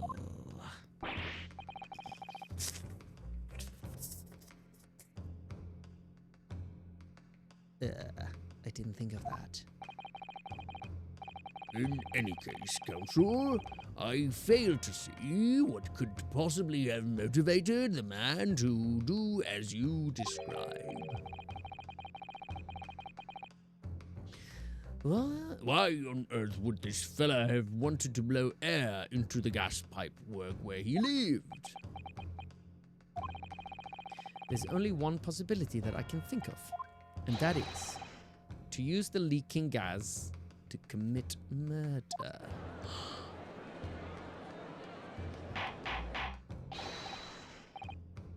Order! Order, counsel! Precisely whose life do you propose this man was plotting to end? Soreki? Was he trying to kill Soreki?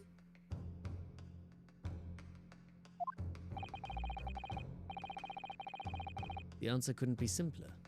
Now we've unraveled the mystery this far. Oh, shit. I'm just going to say again, because I still only have one bloody life left. How the turntables have. Very true. I mean, it can only be Gary Deb or Soreki. The question is, like, why would he want to kill Soreki or Gary Deb? Because, like, those are the only two who live in the house, right? So this is the only two people he would be able to kill.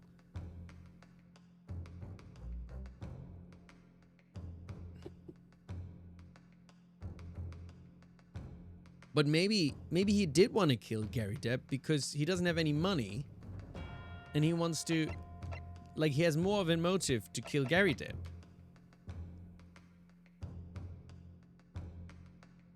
Take that! Okay, that was wrong, I guess. Good lord, an unexpected answer indeed. Yeah, okay, so that... Objection! Yeah, okay, so this was clearly wrong. Okay, we don't need to hear that. Well, then it must be Soreki. I don't know why he wants to kill Soreki, though. Today's the day of guessing, isn't it? If a gas lamp were to go out, it would be noticed immediately, of course. But a gas stove, on the other hand, could be silently extinguished by the killer without anyone noticing. I live around those parts myself, so I know what it's like. I can tell you, trying to sleep without the stove lit is pretty much suicide. You'd freeze to death in no time. Mr. Garrideb, the landlord, has a large fireplace in his part of the residence on the top floor. In other words, it wasn't the landlord, but a fellow lodger whose life Mr. Shamspeare was trying to end. Oh, gracious. I'm talking, of course, about the defendant. Mr. Natsume isn't the villain in this case. He's the victim this man was trying to murder. Good gracious. Objection! The accused is actually the aggrieved. Interesting. However, the fundamental facts of the case remain unchanged, namely, that the accused is the aggressor here. What's the evidence? How can you still claim that? Let us indulge your fancies for a moment, and assume that there was indeed poison on the mouth of the gas pipe. The question that then arises is, who put it there? Who did put it there? The only logical conclusion is that the person responsible was aware of this man's trickery with the gas supply and his intent to kill. Yes, that would indeed seem logical. If the assailant were unaware, how would he or she have known to lace the end of the gas pipe with poison? So now we must ask, how could anyone have known of Mr. Shamspeare's murderous designs? You mean to suggest? Naturally. The sole possible answer to that question couldn't be more obvious. Only the man whose life was being threatened could possibly have known. Oh, thank you for the follow, Akira. What's going on? What's going on? What? In other words, the person who put the poison on the gas pipe in what was a clear retaliatory attack can only have been the accused, Mr. Soreki Natsume. Yeah. I mean, that I have to give it to him. That is also a compelling argument. As much as I shit on Baroque, this is it's still just circumstantial, but it is a compelling argument.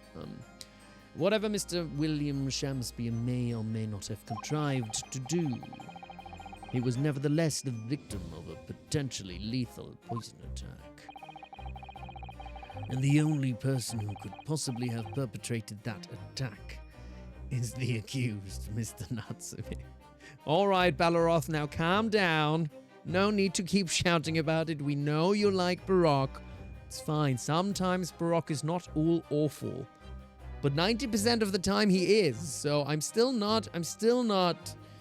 I think you know stuff about his future that I don't yet. So maybe I'll get there eventually. But for now, no. The B in Baroque stands for baby girl. More like just baby. All right. The defense counsel's theorizing has failed to avert suspicion from the accused. Far from it. In fact, now that a clear motive for the poisoning has been successfully established, that suspicion is greater than ever. Would you not agree, my Nipponese friend?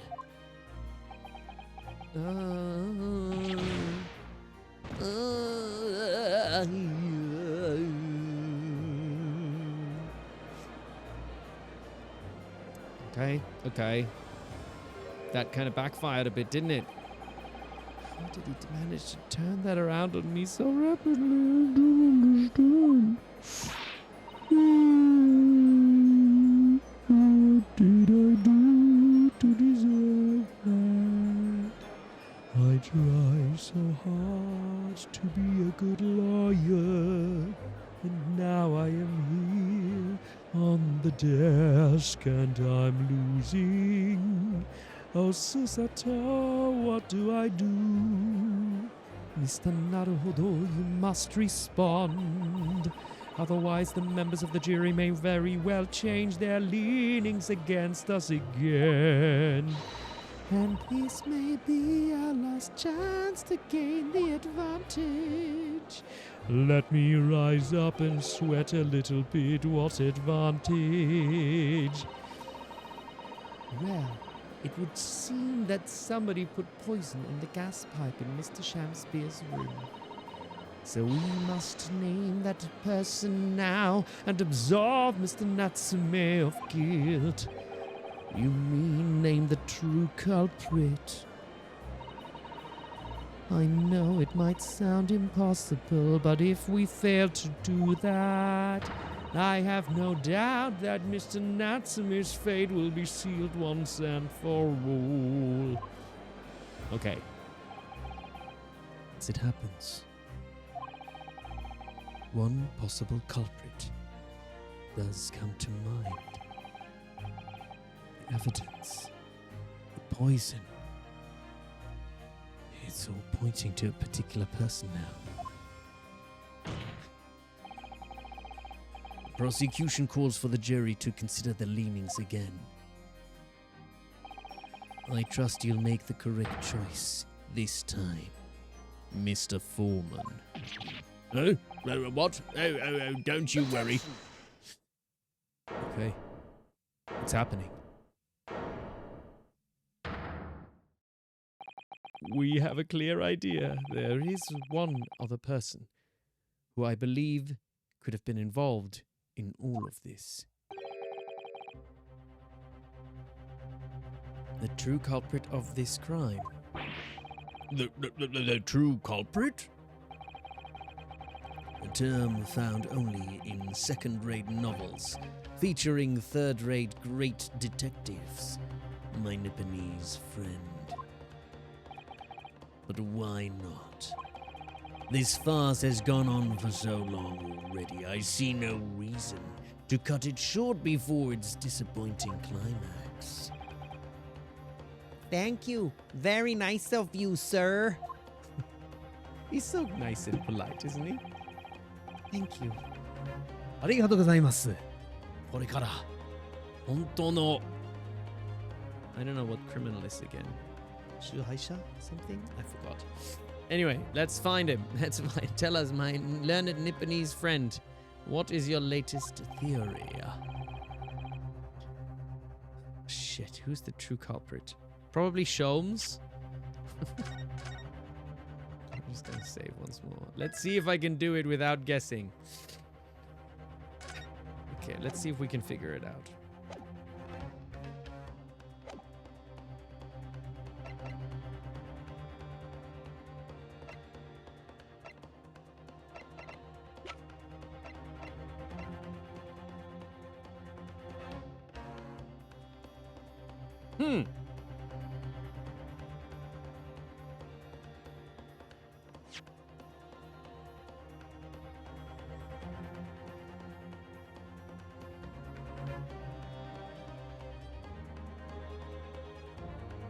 Evidence, the poison. It's all pointing to a particular person now.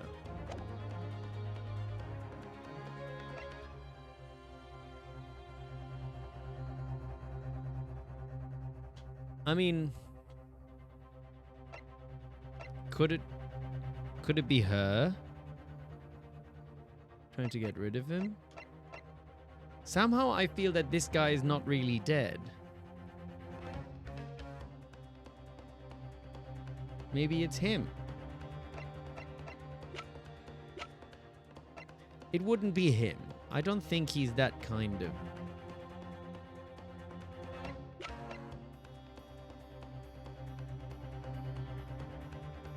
Failed actor renting a room. But he lives in the room that he used to live in, right? Poison. It could be olive green.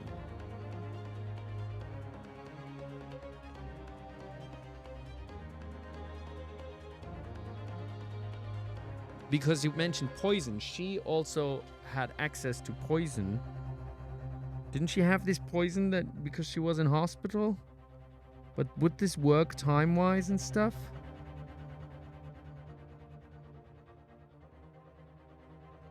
Did she sort of want revenge? Somehow this is connected.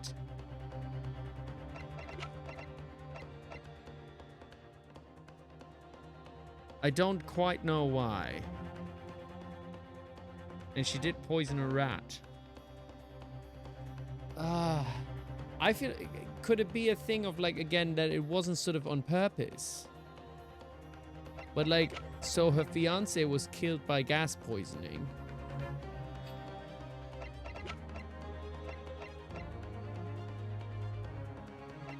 Okay, okay.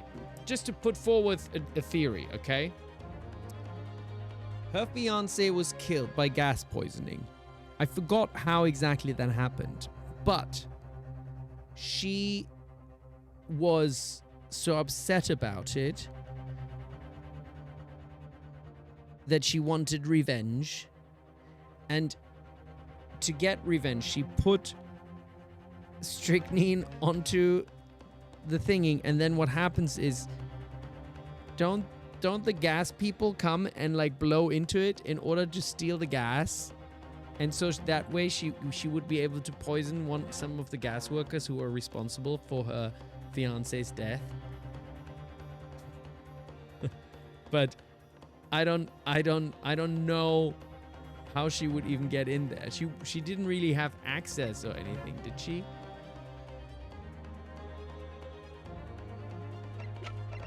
I mean, the thing is, because I'm just like, because it says here, the evidence, the poison, it's all pointing towards a particular person. Because it says poison, the only person that has been involved with poison was her. But she's just regained consciousness, so I don't know if she was... Obviously, like I wouldn't... Okay, I did just save. Take that! That's shite. This was wrong. Oh my god, this was right? Are you telling me this is fucking right? The name of the person who saw the poison that afflicted Mr. Shamsi, I believe, Miss Olive Green. Miss Olive Green. I'm so good. I did it first try, man. Miss Olive Green, Miss Olive Green. I do feel as though I've heard that name in the recent past, Counsel, but I don't recall where. Miss Olive Green. The woman from 6 days ago. First try. Thanks, Aimless and Stu. I appreciate it. Yes, that woman from 6 days ago indeed. A victim in the recent case of stabbing on Briar Road. See, that's how the victims become the perpetrators, eh? An incident for which Mr. Natsume was arrested, I hasten to add. Oh, of course. Yes, Miss Green. So good. Such a good grain. She was left comatose for some 3 days, I believe, but I hear she regained consciousness 2 days ago. And I hardly need to remind the court that Mr. Shakespeare's poisoning took place 3 days ago. Given that the woman was lying comatose in hospital bed at the time, she appears to have a rather fine alibi. True. On the night that the incident occurred, Miss Green was in hospital, unconscious. So, on the face of it, it would seem that she couldn't possibly be responsible. But still... My colleagues and I visited Miss Green in hospital yesterday, and we found her to be in possession of a bottle of poison. Good gracious. She had poison? And there is another fact that links Miss Green to this case as well. The defense requests that she be brought to the witness stand in order to explain the details to the court. Damn. Tell me, Mr. Shakespeare. My lord, pray what be thy bidding? Are you acquainted with Miss Green? No, never heard of her. Judging by the look on Mr. Shakespeare's face, I think perhaps he genuinely doesn't know her. At least, not by name. Somehow he must be responsible. Oh, hold on a minute. I got it wrong. Duncan, obviously, he lived in Soreki-san's room.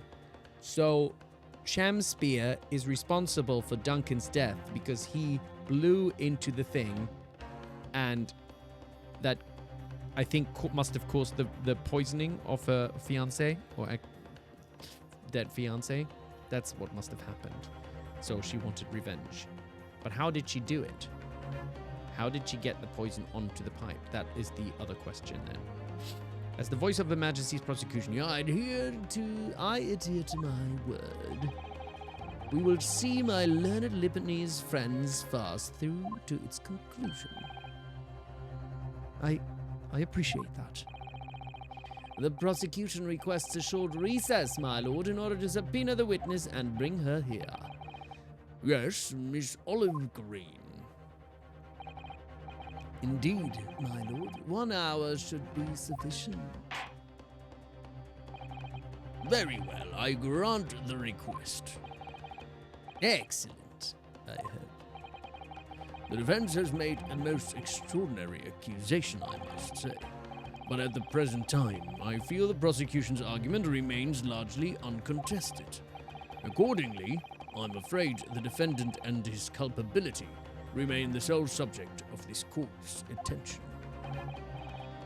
Thank you, counsels. We reconvene in 1 hour. Court is adjourned. Does it mean, are we going to do more investigations during the recess?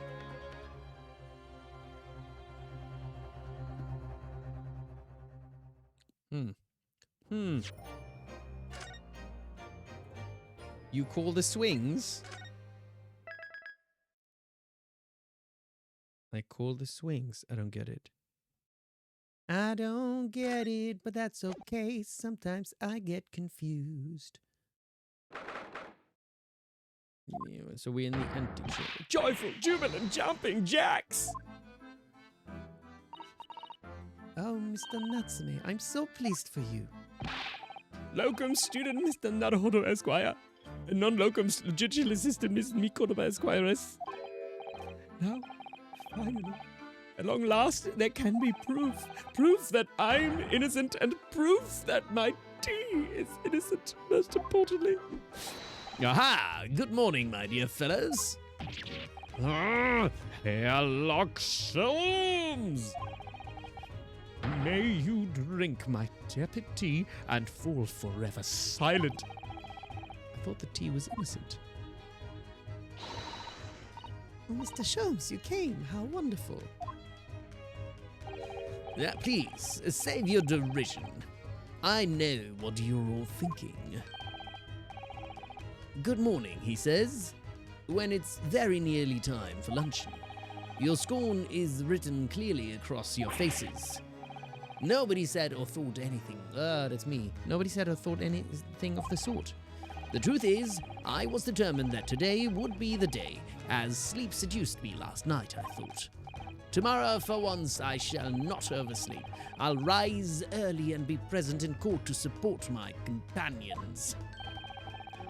Such spirited determination has a beauty all of its own, does it not? Oh, yes. And then I began to muse on the subject. Why do people oversleep? I queried.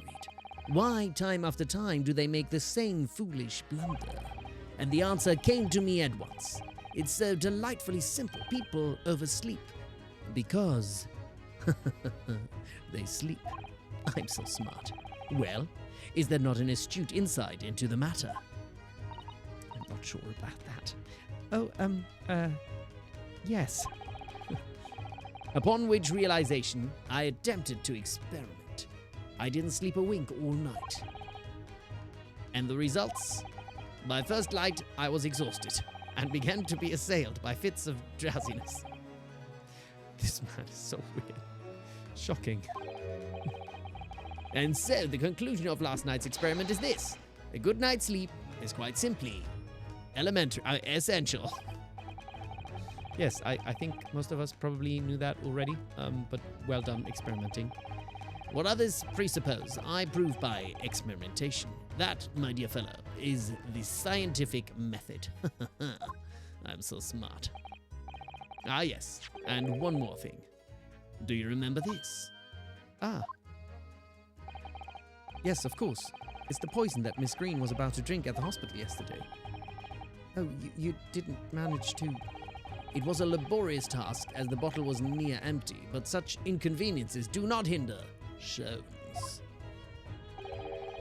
I managed to confirm that it contained strychnine. So I was right. Perhaps. Though, of course, such circumstantial evidence doesn't prove Miss Green's guilt.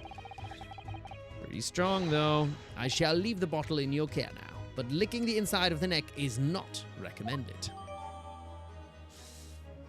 Bottle, I mean, like, they're really, like, fast and loose with all the, you know, what is it called? The trail of evidence or something? Chain of evidence? Is that what it's called or something? Because there should really be some police or something involved. But we all know the police is dodgy in here as well, so what are you going to do? What are you going to do? Chain of custody, that's what it was called. Chain of custody. Could I have a word? Who's that now? Oh, Gregsy, you again. Gregson, how good of you to come, you loser. Forget. Excuse me. When he just disappeared. Oh, never mind. Never mind, I changed my mind. Wait, Inspector. Ah, he forgot his chips, that's why. I don't wish to make a nuisance of myself. From the look of your face, I'd say it's someone else who you think is making a nuisance of himself. My dear Inspector, please speak freely. Pretend that I'm not here. Believe me, if I could do that, life would be a whole lot simpler for me. Do you have the results, Inspector, of the investigation of Mr. Shamspier's room? Not yet. Shouldn't be long now, though. No, I'm here about something else. That dead convict, actually. Oh, you mean the man from this newspaper article we discovered yesterday in Mr. Shamspier's room? A man by the name of Ah, yes, Selden. What is the connection here? Could he be related to someone? Maybe he's related to Shakespeare or something. I went through the archives at the yard and dug out the fellow's file. Something in there that, well, would caught my eye. Something caught your eye? What, Inspector, what? I've copied out the relevant parts for you, so you can read it for yourselves. Thank you. Okay. All right. Well, let's read it then. Investigate your findings related to Selden. Or maybe it is Shakespeare. The estimated £1,000 worth of loot he stole remains unrecovered. Died of natural causes whilst in prison. His final moments witnessed only by his cellmate. Shakespeare was his cellmate. That's what I guess now. Manchester Strangeways Prison announced the death of convicted murder and burglar Selden by natural causes in the early hours of this morning. He had been suffering with fever since the end of October. Alerted by the shouts of his fellow cellmate, medical staff arrived to find him already dead before his capital punishment could be carried out.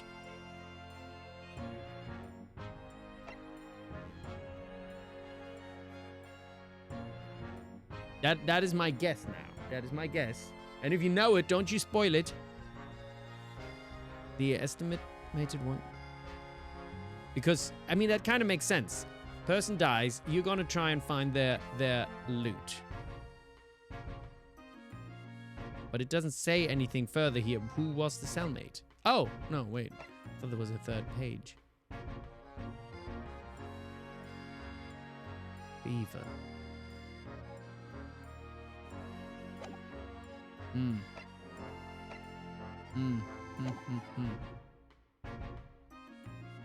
Like you tried to loot that poor innocent dragon. Damn, I really hurt people's feelings at that, didn't I? It's Dark Souls. You're supposed to kill the dragons. Don't blame me. Blame the game. I know it was optional, but I mean, if you get to kill, I'm sorry. It was a tough fight. These documents include the details that were in the newspaper cutting we found in Mr. Shakespeare's room. Don't hate the player, hate the game. Thank you, Elsie. Hate the game. Was an evil dragon. Maybe I have a dark soul. I'm sorry. I'm sorry. Now everybody hates me. I'm sorry. It wasn't a nice dragon. It was a bad dragon. I'll rearrange everything in the court records so we don't have duplicate information. Why are you giving us a copy of this important file? Why are you giving us a copy of this important file, though? Well, you're the ones who turned up the clue in the first place, aren't you? I'm just making sure things get handled in the proper fashion. Oh, Scotland Yard's workings are so wonderful. I'm not sure if they are. Indeed, my dear fellows. And the inspector here is a shining diamond in its crown. A shining diamond in the rough, maybe. Look, I just don't want to be beholden to any lawyer, that's all. Sure, this is a bit... Counsel for the defense and the defendant. Put Mark on trial and us as the judge. Why do you want to put me on trial? I didn't do anything. I just played a game. Y'all are mean. Be nice to me. I'm innocent. Court proceedings are about to resume. Make your way into the courtroom at once. Stop talking about some dragon killing and just back into the courtroom. Thanks, Elsie. It's okay, it's okay, it's fine, doesn't matter. Well, I shall leave you then. I'll be listening with interest from the public gallery. Not nodding off at all. Certainly not. Will never. It's fine. It was funny. You're very funny. Ha ha ha. I'm laughing so hard. Thank you, Mr. Sharps. I'm rather tired of seeing Mr. Mustache in floods of tears personally, so the best of luck to you. Locum student, Mr. Naruhodo Esquire. Yes, Mr. Natsume. It's time, isn't it? Yes, this is it. Ms. Olive Green and Mr. William Shakespeare. This is going to be the final battle. All right. Final battle time. I won't really have saved Soreki-san until I've exposed the whole truth of everything that's been going on. But it's all coming to a head now. You can do it, Ryunosuke. You have to. We can do it. We can do it.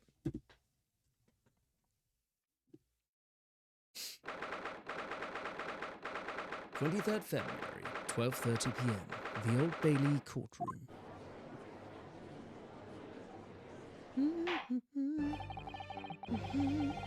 In the name of Her Majesty the Queen, I hereby declare this court to be in session again now. Before the recess, we heard a most startling accusation from the defense, namely that the victim of the case we heard here only a few days ago is the true perpetrator of this incident. A reckless, rash, and prejudiced charge of wrongdoing in my opinion, my lord. However... The prosecution has tried to extend every courtesy to this amateur newcomer from the dubious eastern shores. Thank you for that backhanded consideration.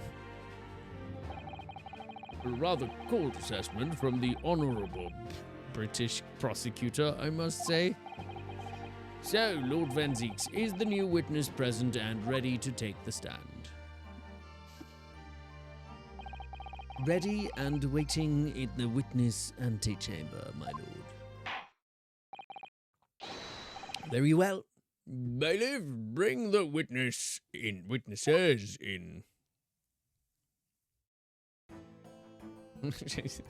She's just drawing she's just painting while in court. Witnesses, state your names and occupations for the court, please. William Shakespeare, my liege. For mine occupation, I can say only unemployed. That I be a tragic victim to be pitied. I don't pity you. Ah! I knew it. Currently unemployed, in other words. I can read everyone's mind. I can predict the future. I'm a future predictor now. I'm Olive Green. I'm a fledgling artist. No, I'm not fledgling. Really a hopeless failure who's too weak-spirited to admit she has no talent, I suppose. I'm sorry I said anything. Also, currently unemployed, in other words. Phew! Imagine being an unemployed... I don't know what you're talking. I'm not unemployed. I'm in between jobs, okay? Also, I'm still owed a lot of money that's coming in. I have a lot of backdated invoices that is still coming. So I have plenty of money coming in over the next few weeks. I mean, not plenty. I can always use more. But that's the self-employed life, okay? What a coterie. Coterie. Mr. Shakespeare. My lord, I am thy humbly servant. I'm afraid that you are no longer merely the victim in this affair. The possibility has been raised that you are in fact the assailant, intent on taking the life of your fellow lodger. The part you have played in this whole business will be thoroughly scrutinized, I assure you. I would for naught else, my lord. And Miss Green? Yes? You are aware of the reason you have been summoned to this courtroom today, I presume? Yes, the officer did explain.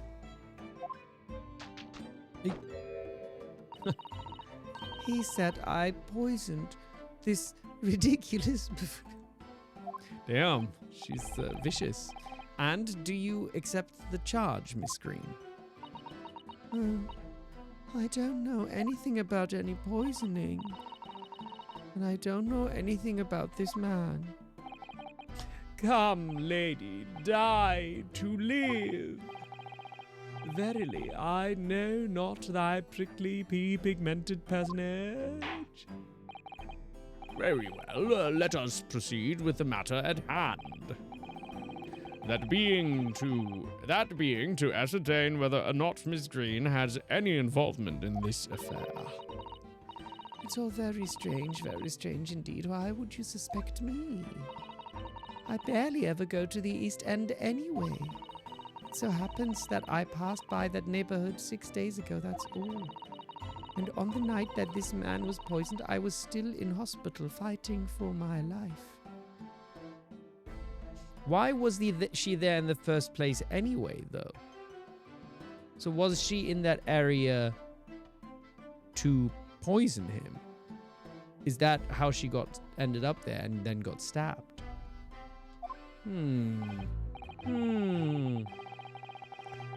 Yes, having been unfortunately caught up in the incident on the street outside the Great Ace household.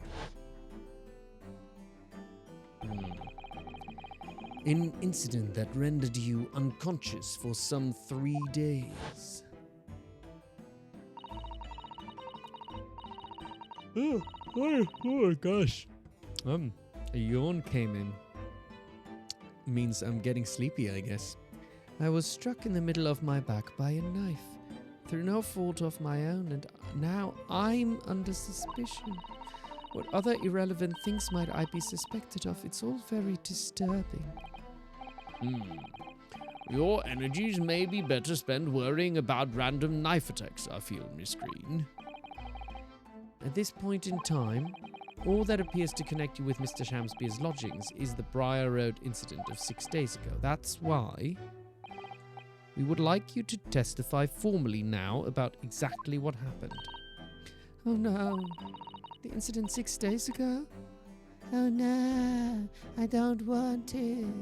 You mean you want me to relive that awful accident? Unfortunately, yes. Please tell the court what happened that day.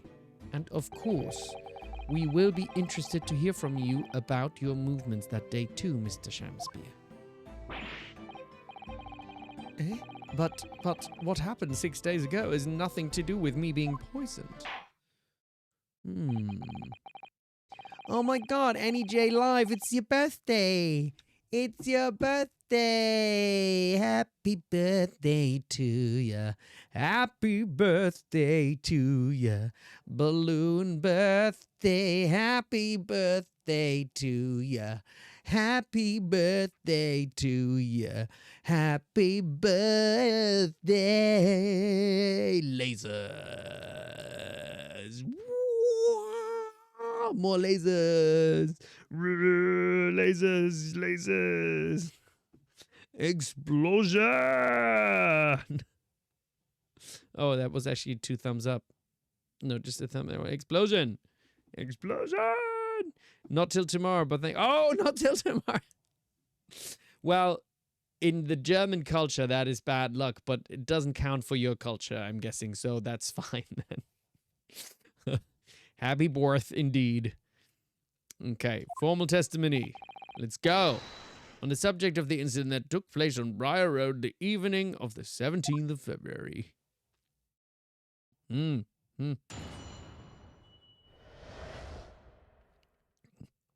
Right, what's happening here now? It was 6 days ago at about 5 p.m. I was walking along in the snow when I was suddenly stabbed in the back. Coincident. Why is she putting paint on her face? It happened to be just outside the house where the men in this case have their lodgings. I was at the tavern on the eve of which thou speakest, for I had bespoke my supper. It was the first time I'd been in the area. I had a little matter to attend to. That's all. And what is that matter? Anyway, I was admitted straight to hospital, so I knew nothing about all of this business. Oh, I am suspicious now. Yes, a second incident inside a week at what I believe to be aptly described as the haunted lodgings. One can only presume this is a most unfortunate coincidence. Meanwhile, you say you were not in your room, Mr. Shamspeare. It was the following morn when I did awaken that I learned of the dire events. Mary, what a commotion did the officers of the law make on the floor above mine? When Soreki-san was arrested on suspicion of attempted murder. As suspected, there's nothing connecting these two witnesses but happenstance. That's not true. Her ex-fiancé, or her dead fiancé, used to live in Soseki's room, right? It's true, it does seem as though they're unrelated at first glance, but I'm not so sure. Yeah, I think I've already got it. This is my one and only chance. I think that's what it is. Counsel, you may now cross-examine these two witnesses if you wish.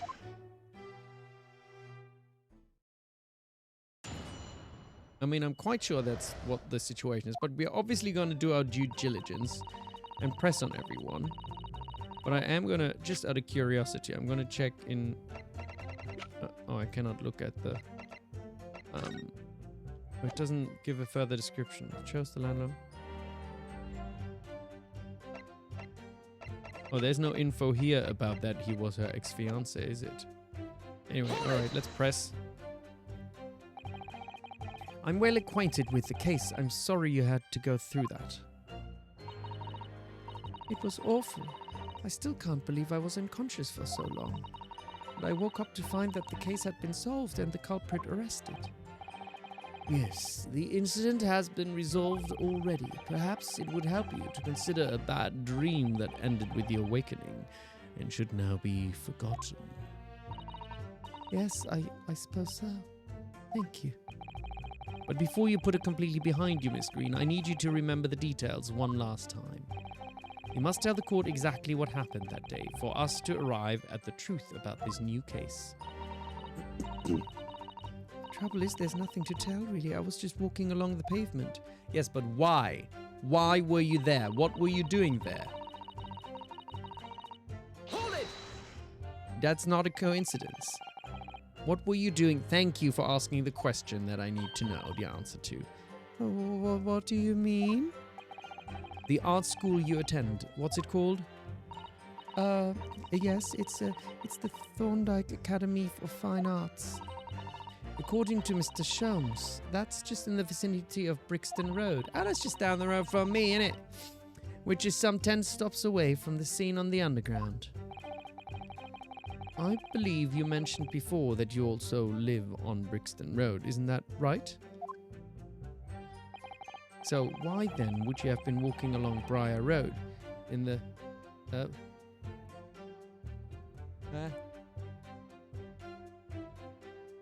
Phantom sneeze.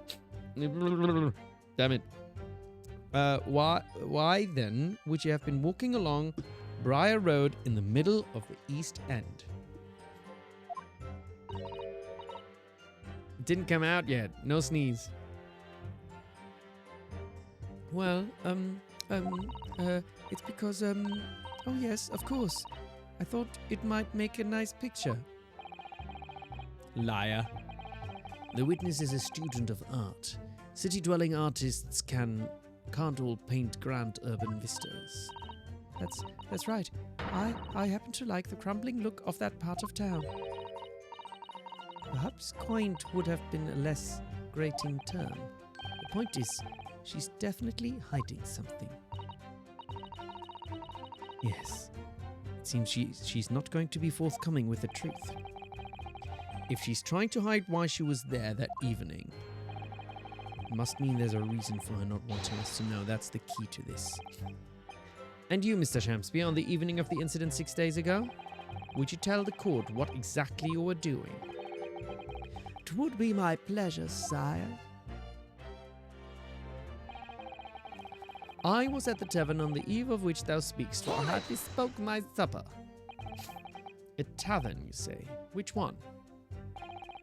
'Twas the Slug and Salad where I did tarry. 'Tis a jewel in the East End. And a little unexpected, I feel. What do you mean, Lord Van Zeeks? The Slug and Salad offers unusually fine dining, for the locality at least. Not an establishment you'd expect to be patronized by a man with not even a crumb of bread in his room. It's true. The menu lists premium.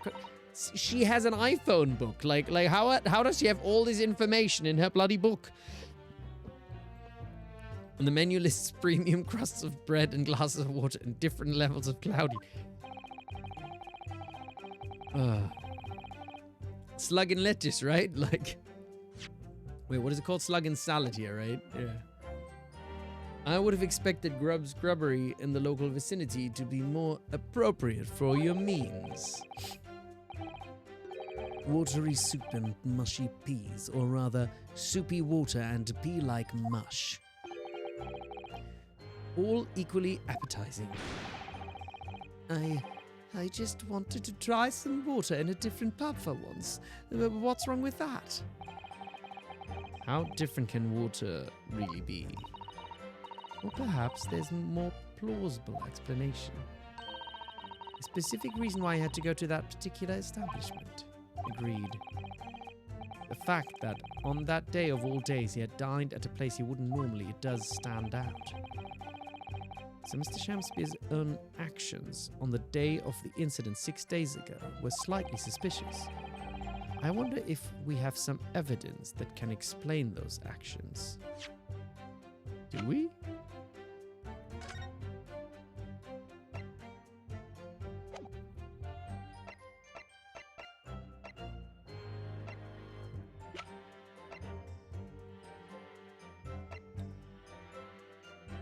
This is also relevant, right? Because what was in that letter? She had a letter. Fuck, I forgot what that letter was. But this was the corner piece of the letter. There was a letter that Olive Green had. And this was the corner piece of it. And this corner we found in Mr. Shamsby's room. But the rest of the letter Olive had. And I forgot what that was. Was that from a lover? Maybe that's the piece that links her. I forget. I'm not at the moment. I don't have anything. I wish we did, but sadly I can't think of anything at the moment. Find a clue that could explain why Mr. Okay. If that's all on this matter, Counsel, I would ask Miss Green to reiterate in her next statement. Oh, yeah, I have all my lives back. No, I've got all my lives back. Wait. What did I want to do? Oh, yeah, I wanted to quickly check out the map. Oh, the restaurant's not on here. No restaurant.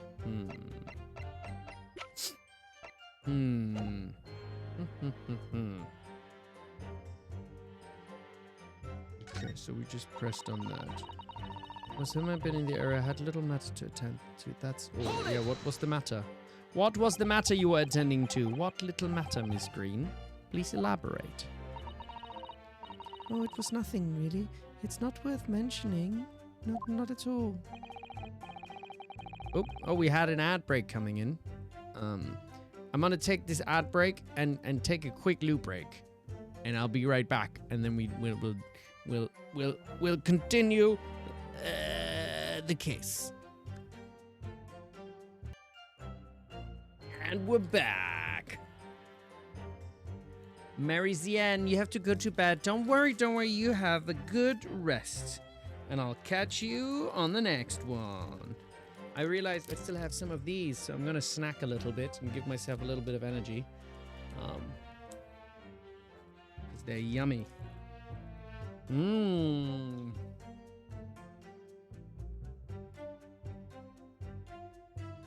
Some sugar. Sugar from kitchen. Mmm.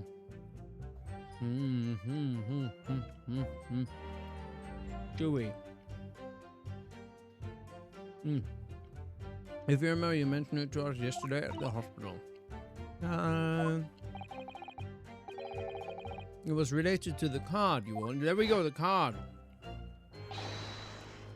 Oh, these are so good. I'm gonna have another one. Sorry, this is gonna like very chewy sounds. Well, cream. This is how I do my voiceovers always.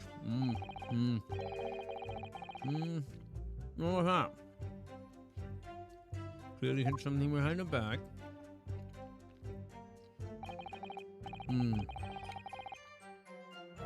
From memory, I believe the card contained a note that read,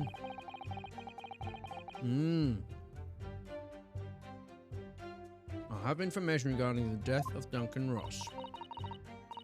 What is happening there? There's nothing to do. Oh. Okay. Excuse me. What's going on? Mr. Shakespeare, do you have something to share with the court?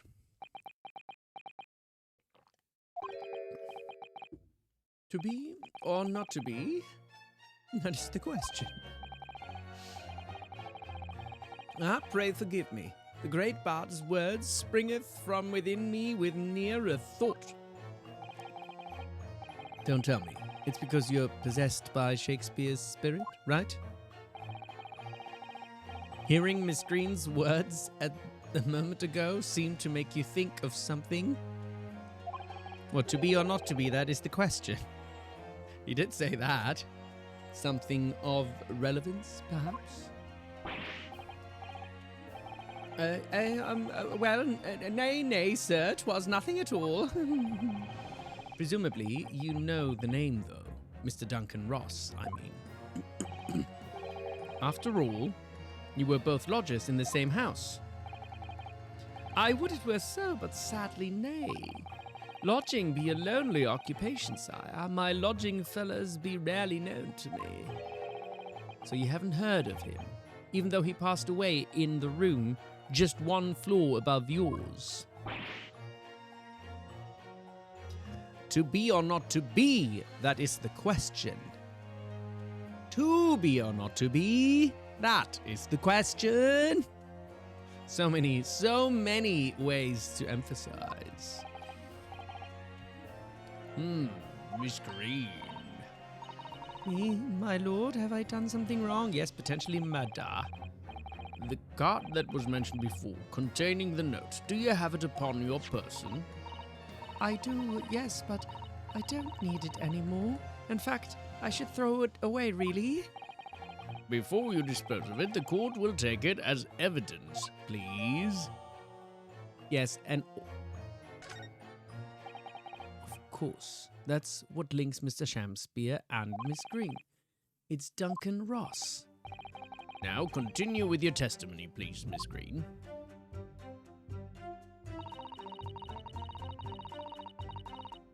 So, okay.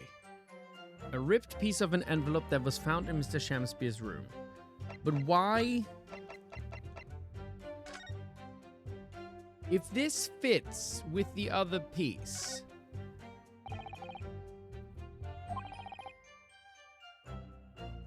The screen strikes me as tap to open correspondence more neatly than that. What is it? The way the envelope is... No, I'm almost sure I've seen the exact same shape somewhere. Yes. Oh, you don't mean... Exactly, that's it. Try to match them up. Yeah, so we've got this other piece, and it obviously matches. So, that means... So what? Why would Shamspear?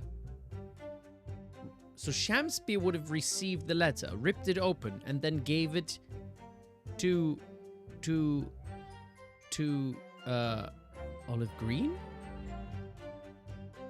Oh, fire of resolve, you've got to go. No worries, no worries. Good to have you. This torn off end of the envelope clearly belongs with this card. Yes, it does, but what does that mean, though?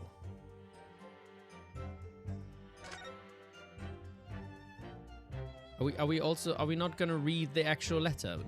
So this is irrelevant, basically. The only thing that's relevant is that it fits with the other thing. Okay, so we have that piece of evidence at least.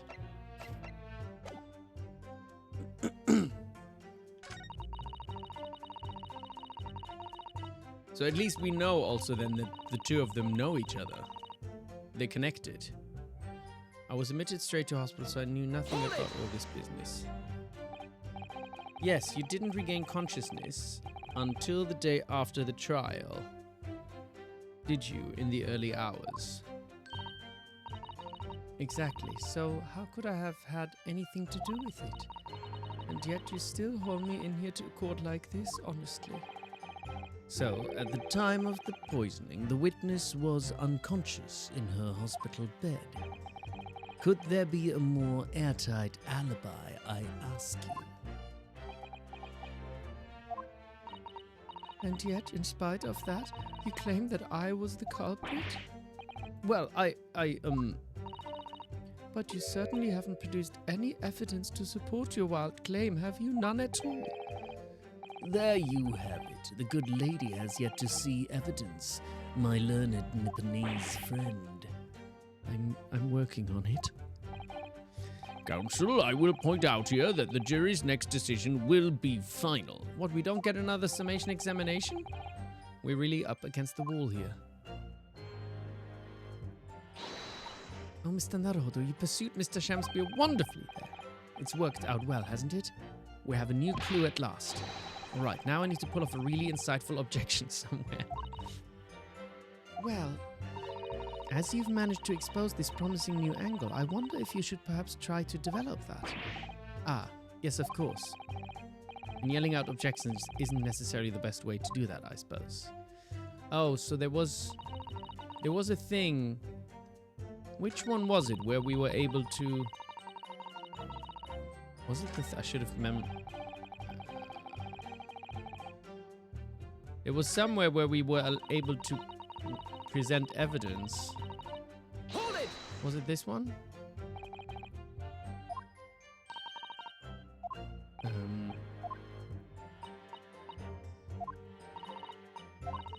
Which is because this way we can... Was it? I forgot which one it was.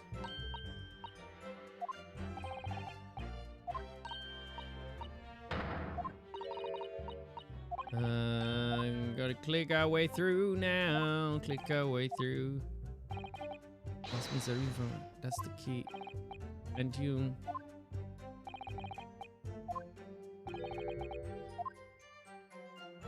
I forgot which one it was. Was it this one? Because the letter we have now and the connecting piece means that the two of them knew each other.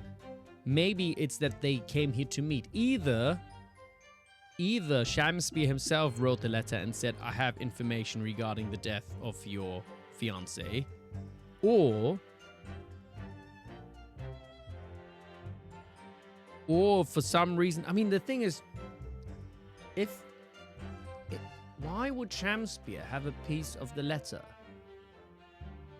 That would mean he had opened it, so it was addressed to him in some way? That is very confusing. So somebody sent a letter to Shamspear saying, I have information regarding the death of Duncan Ross. And then Shamspear gave that letter or sent that letter somehow to Olive Green? It's very confusing. Hold it! Very confusing. Tavern. Which was... I forgot which was the one where there was Oh, do you have any evidence here or something like that?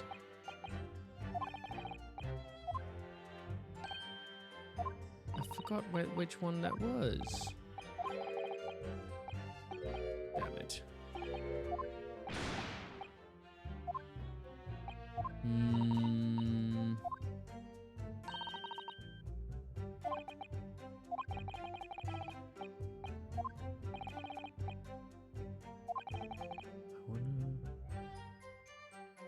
Okay, so this was the one.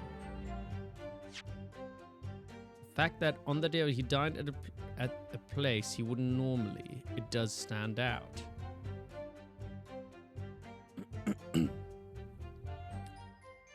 So does this letter prove that though? I mean, we've got some evidence that connects the two.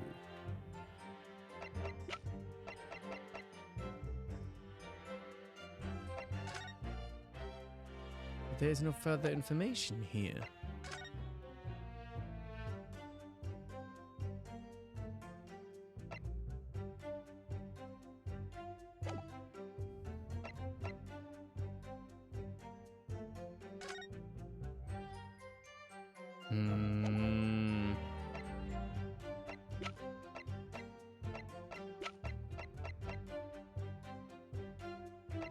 I still somehow think that maybe Shakespeare was the cellmate of this dead person. I'm really really confused. Do we have evidence? I mean, maybe. I guess what is possible is that they've agreed to meet at this restaurant or something, and that's where Olive Green was going. And maybe that letter explains that. That is the only possible. Yes, sire. On the day in question, is it not the case that you visited the Slug and Cellar, a place you don't normally patronize, for a very particular reason? I don't know what you're talking about. Pray, if thou hast some purpose, speakest. Very well. I will present the court with evidence. So, this? Take that! Oh, shit. So that was wrong. No, it wasn't wrong. It was correct.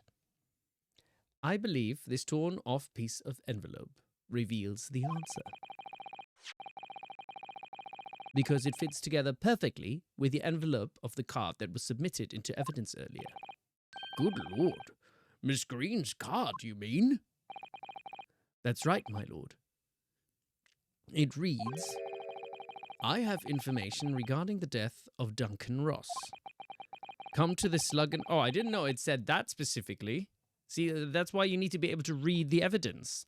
Come to the Slug and Salad Bar on Briar Road at 5 p.m. on the 17th. Don't tell anybody else about this letter or the meeting. It's a matter of utmost importance. Mr. Shakespeare, your actions on the afternoon of Miss Green's stabbing are exactly as described in this note. Personally, I find it hard to believe that that's a coincidence. Don't you, Mr. Shakespeare? Well? Excuse me, can I say something? Yes, Miss Green. That card was delivered to me. It doesn't have anything to do with this odd man, does it? Well, but we found... Well, you'd think so, yes, but it's hard to... But we found the piece in Shakespeare's room, didn't we? Unless I'm wrong. Maybe I'm wrong. Didn't we find it in his room? But it's hard to believe it's merely... My lord, may I? May you what, Miss Green? I'd like to make something very clear about that card. It was in his room, right? That's how I remember it. Very well, then you may amend your testimony to include details about the... Because is that also what it said in here? That was found in Shakespeare's room, exactly. So clearly they are connected. Why the hell is Ryu so like freaked out by that? Like, he should have just said, we found this piece in your room. Silly Billy. This note was delivered to me at my address. It's nothing to do with the odd man next to me here.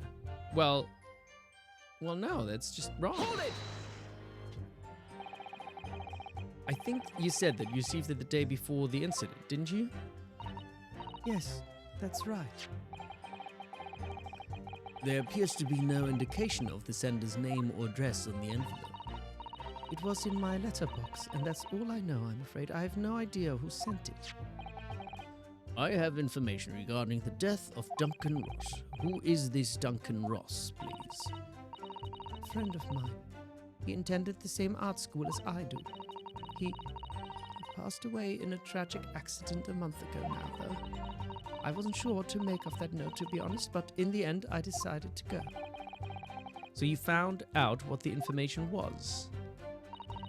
Of course I didn't. You're not thinking straight. Whilst on her way there, she was stabbed in the back, as my learned friend hopefully remembers. Yes, of course. She never made it to the meeting. Yeah, but we still found the piece in Shamspeare's room.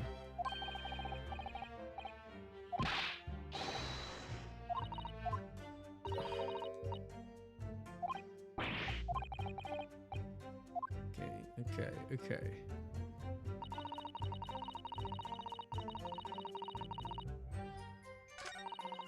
Because it happened to be just...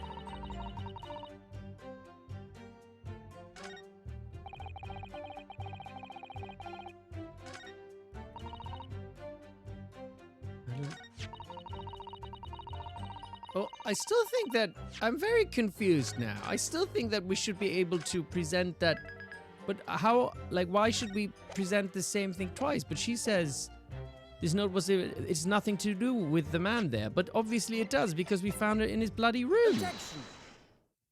So we just present the same thing twice. The day before the incident, exactly 1 week ago now, this note was delivered to your address. And upon carrying out the instructions in the note, you found yourself in hospital. Now, I find that was as much as I love this game, this was a little bit like janky, wasn't it? like we presented the same thing twice in a row. But it's fine. It's still a cool story. Yes, I did. It's terrible, everything that's happened to me. Yes, it is terrible. If it's all true, that is. What do you mean? Miss Green, have a look at this, please. It's the torn off end of an envelope. Oh, is it? And it so happens that it fits together perfectly with the envelope of the note you received. Where did you find that? In Mr. Shamspeare's room. In my room?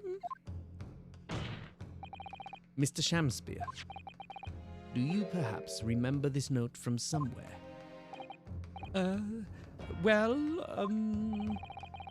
Your actions that afternoon follow the instructions in the note to the letter. Come to the Slug and Salad on Briar Road at 5 p.m. on the 17th. And so that's exactly where you went. Let me ask you again, Mr. Shamspeare. You already knew about this note, didn't you? Look at him all sweaty. And you, Miss Green? What did I do? As this torn-off end of the envelope proves, the note was originally in Mr. Shamspeare's room. So how is it that it came to be in your possession? I don't have the first idea. I'm just a fledgling artist, after all. There is only one explanation. You broke into Mr. Shamspeare's room and stole it.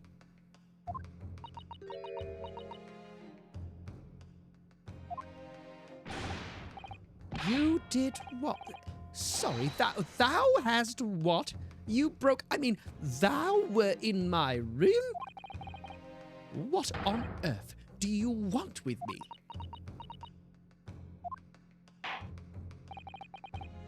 it would seem that both witnesses need to testify again.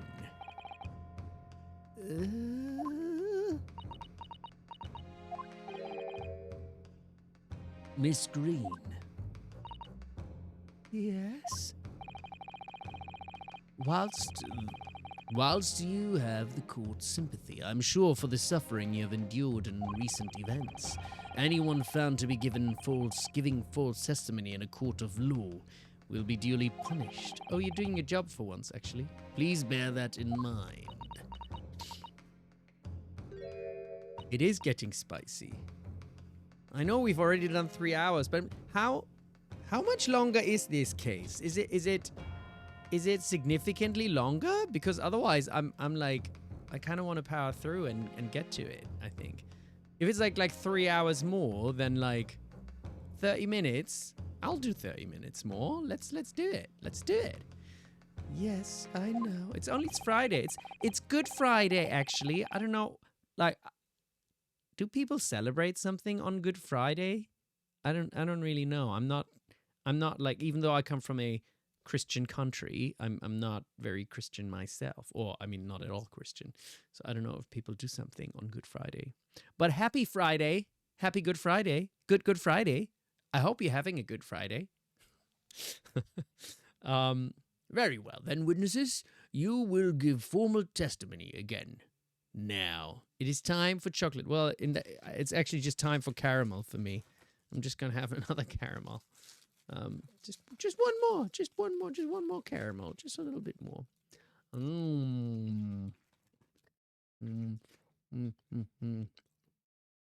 Jesus died on a Friday, and then we call it Good Friday. Wow. I hope nobody after my death remembers the day I died as a good day. That'd be kind of upsetting. Well, it's supposed to be a celebration of life. Okay. It's good then. But should we eat You know what? I actually thought I wanted to get like an Easter chocolate thing for tonight. But I forgot about it. Oopsie. very well, then, witnesses, you will give formal testimony again now. On the subject of this curious anomaly regarding the note Miss Green claims to have received.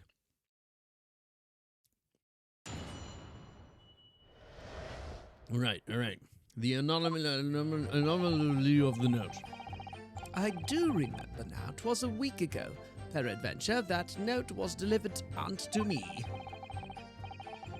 On the day writ therein, I did tarry a long hour at the Slug and Salad, yet nobody came. Thereafter, on the evening, I shared the company of the Japanese fellow. I did see the note had vanished. I don't know what you mean. You think I snuck into this man's room, do you? Why would I?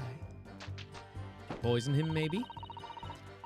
I can point out the villain here, and as for that torn-off piece of the envelope, I don't know anything about it.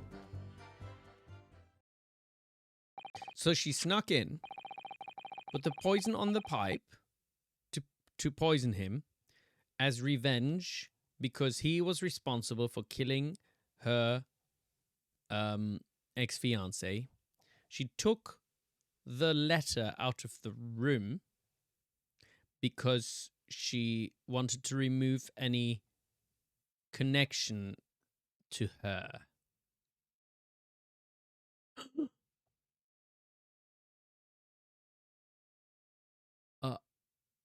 What she sent him the letter. She sent him the letter herself so that she knew he was going to be out of the house.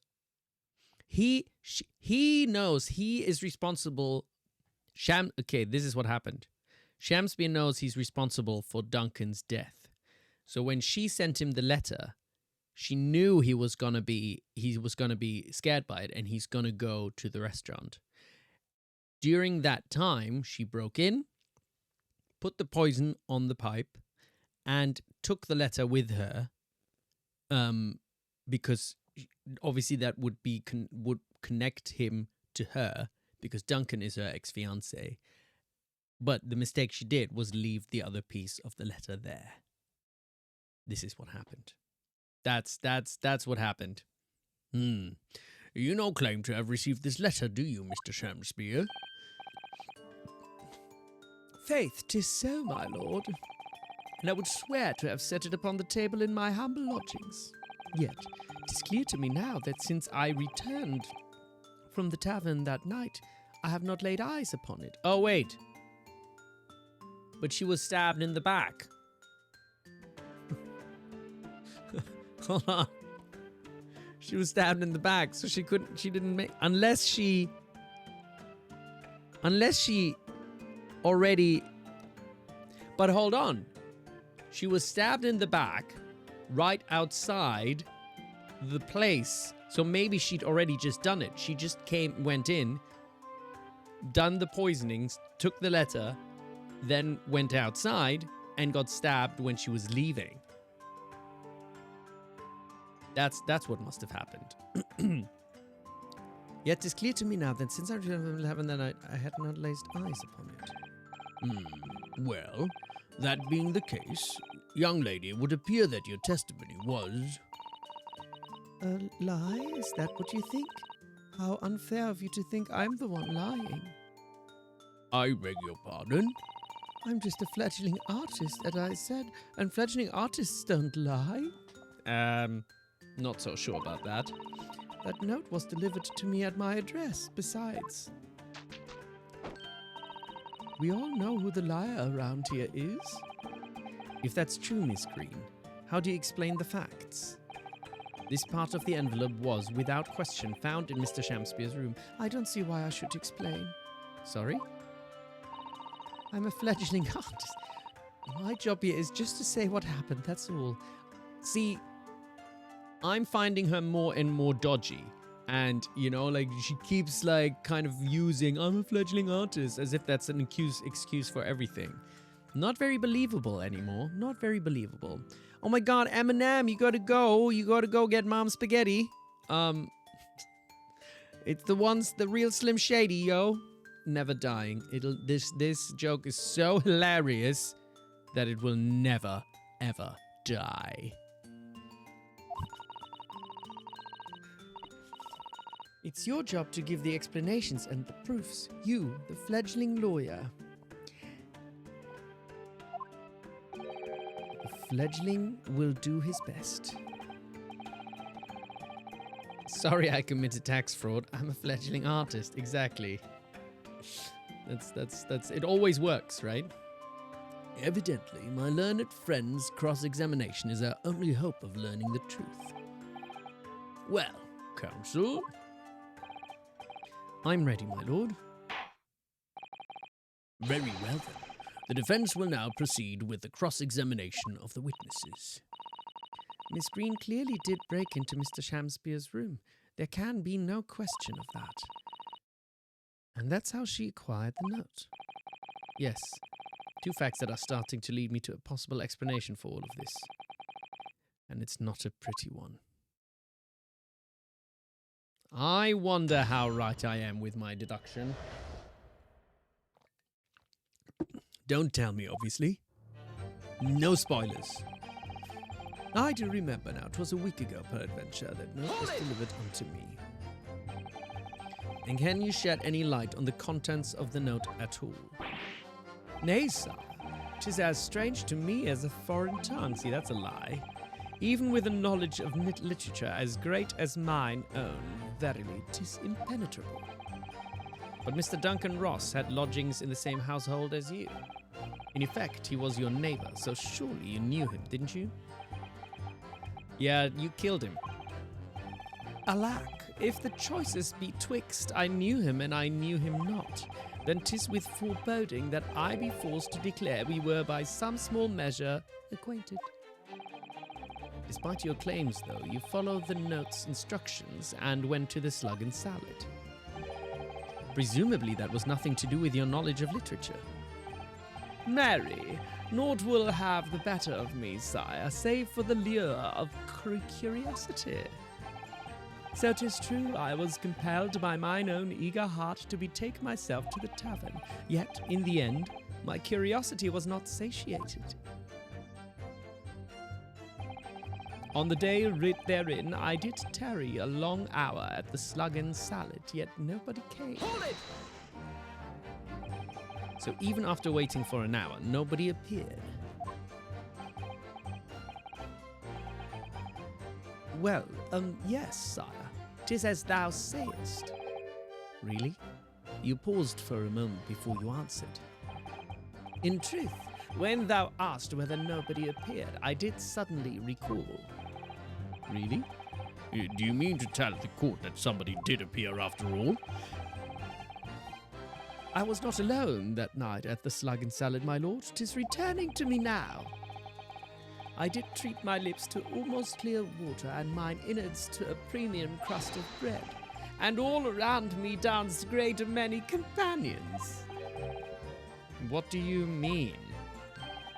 Flies, sire, flies. Good lord. The man is insane.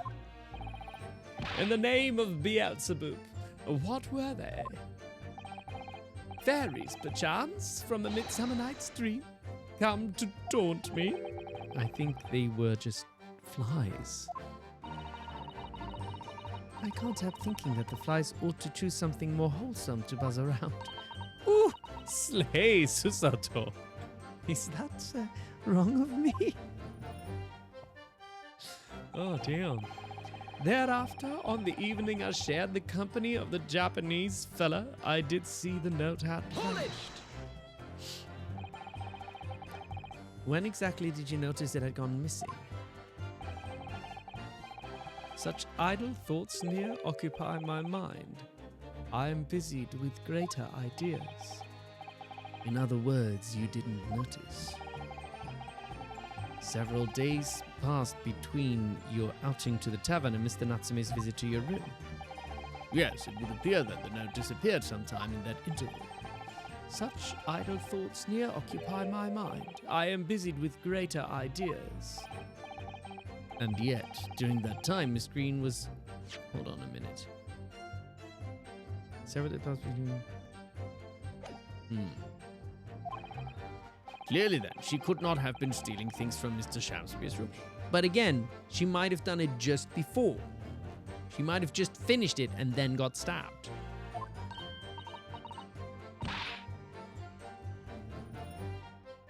Yeah, that is still my conjecture. Yes, of course. It's all some sort of misunderstanding, isn't it, Mr. Prosecutor, sir? See, he's not on her side.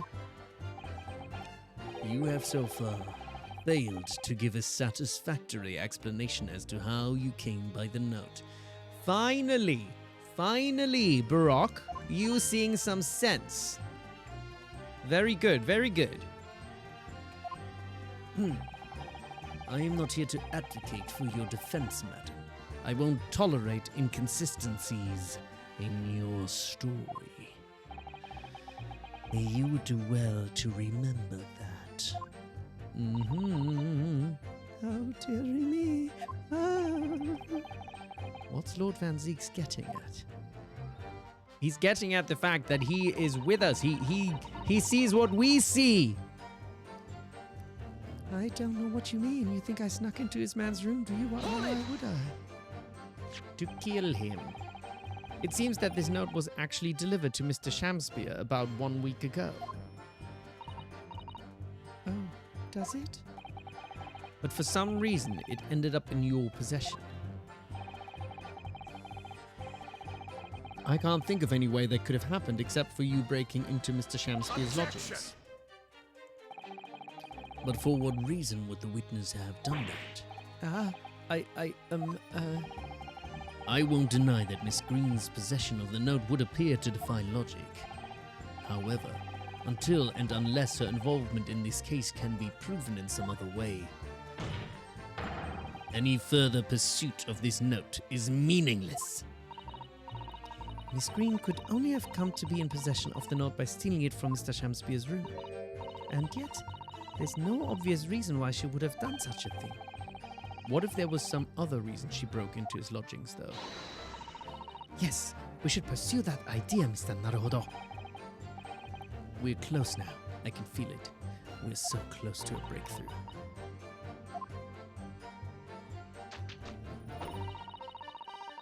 I can point out the villain here, and as for that torn off piece of the envelope, I don't know anything about it. So you don't want to tell the court the truth about the letter, is that it? I'm a fledgling artist, remember? Artists are nearly always introverted characters. Introverted? Fie! This fledgling doth readily cast aspersions about my nature. Yet I am an angel, a seraph. Birds do harmonize with my song, the wind doth frolic on my wing. Oh pity, wherefore dost... Was there just a harp there in the background? Wherefore dost thou accuse one so pure of heart, ample woman? Pure of heart? I don't think so. Even a fledgling like me can see you're just a failure. Damn! Tragedy. Thou shalt know the true heart of an artist until Thou shalt not know the true heart of an artist until thine instruction hereafter by death. Oh, the days, oh, the years! Alas, to enlighten thee, thou must wait so long and in vain. Mr. Naruhodo, interject with some clever remark. This is your chance to shine. I'm no Shakespearean actor, Mr. Sato. No, as far as I can tell, the only thing that's going to resolve this argument is evidence. Yes. Okay. It's clear that Miss Green did in fact break into Mr. Shamspeare's room, isn't it? And that's where she found this letter. Yes. Two more or less foregone conclusions that lead me to one terrifying conclusion. Terrifying? Yes, I'm afraid to say. The outcome of this cross-examination may well change how we look at this case completely.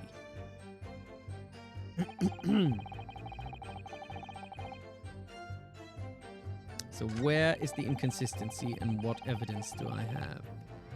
That it did tarry a long hour at the Slug and Cellar, yet nobody came. I did see that thereafter on the evening I shared the company of the Japanese fella. I did see... I think I snuck into his man's room view. Why would I?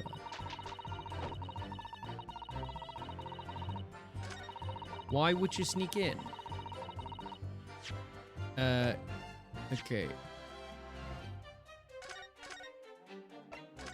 I mean, I don't really need to save, but I do it for funsies' sake anyway. It's because of your fiance. But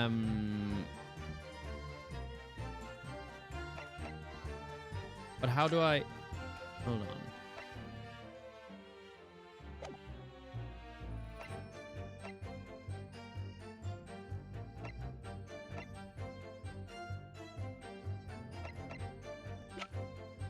What is the evidence that we have that says that Duncan was her ex-fiance? Is there a piece of evidence?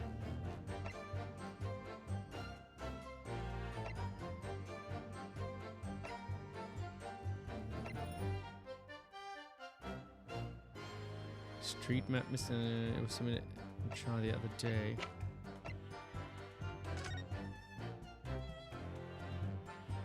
Somebody's cellmate died of natural causes while in prison.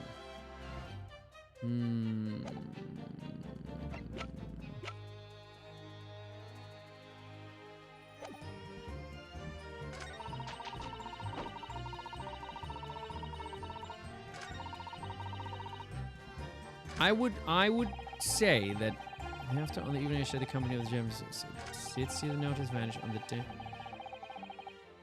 Nobody came.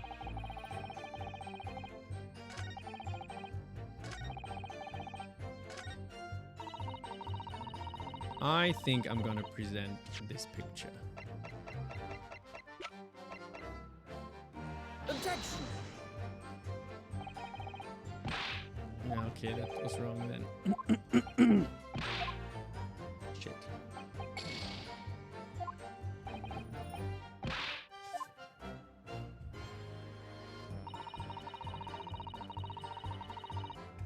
Why would I? Oh. Well then, why would I sneak into him to poison him? Objection! There we go. Yesterday at the hospital, we saw you with this bottle. Good grain.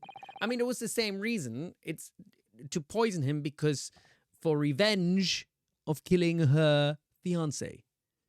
And though the contents spilled during the course of our meeting, a small quantity remained.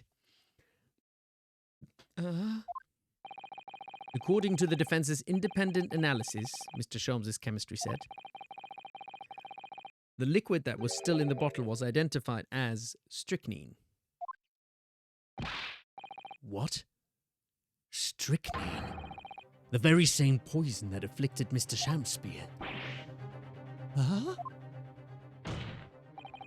Miss Green, you broke into this man's lodgings for one reason, and one reason alone. To cover the end of the pipe that feeds the gas lamp in Mr. Shakespeare's room with poison. Can this be? You broke into my room to... It may seem incredible to the court, but from the remaining clues, there is only one logical conclusion that we can reach. The person who attempted to take Mr. Shakespeare's life with poison was you, Ms. Olive Green. Oh dear, oh dear, oh dear. Oh my god, she's breaking down! Is this the breakdown? Have we done it? Order! Order! Counsel, are you seriously suggesting this woman put poison on the end of the gas pipe with intent to kill? Yes, my lord. There's no other way to explain the facts. But if Miss Green did indeed set this odious trap 6 days ago, and the victim had put his mouth to the pipe that very evening as expected, the attempted murder would have happened 6 days ago, surely. Well, that's a very good point. But maybe he doesn't need to blow into the thing every day, does it? Perhaps not, my lord. I know why. Hold on, I'm not looking at it. Because the reason why Shakespeare wanted... I'm not looking. Shakespeare blew into the pipe to kill Soreki, but at the time Soreki was in jail. So only when Soreki returned out of jail did he blow into the pipe because he wanted to kill Soreki. There was significant police... Oh, maybe that's not it. Wait, did he want to kill Soreki? No, he didn't actually want to kill Soreki. Whoopsie. There was significant police presence in the area that evening on account of the incident on Briar Road. Local residents were being interviewed throughout the night as part of the ongoing inquiry. A circumspect criminal would likely have chosen not to carry out any wrongdoing at that time. Wait, did we say at some point that he wanted to kill Soreki? We did, didn't we? But I'm not sure anymore. Lord Van Zeeks. And, of course, the following morning, there was more activity at Mr. Shakespeare's address. More activity? Ah, yes. You mean his fellow lodger, Mr. Natsume, being arrested on suspicion of murder? That's right. And as the defense has already proposed, Mr. Shakespeare was meddling with the gas in the pipe for a very sinister reason himself. To cause the gas stove in Mr. Natsume's room to go out, thereby asphyxiating the occupant. Exactly. Why did he want that again?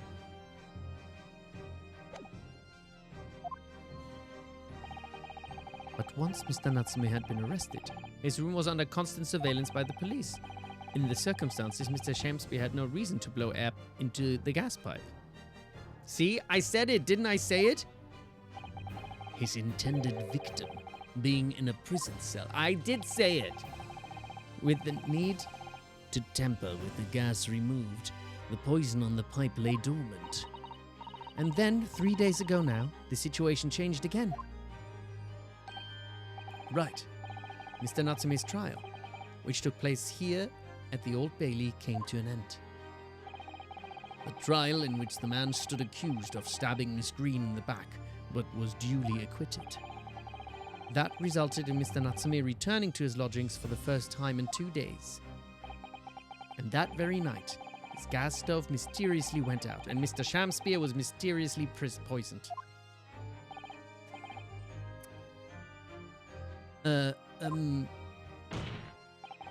In conclusion, the poison that was present on the mouth of the gas pipe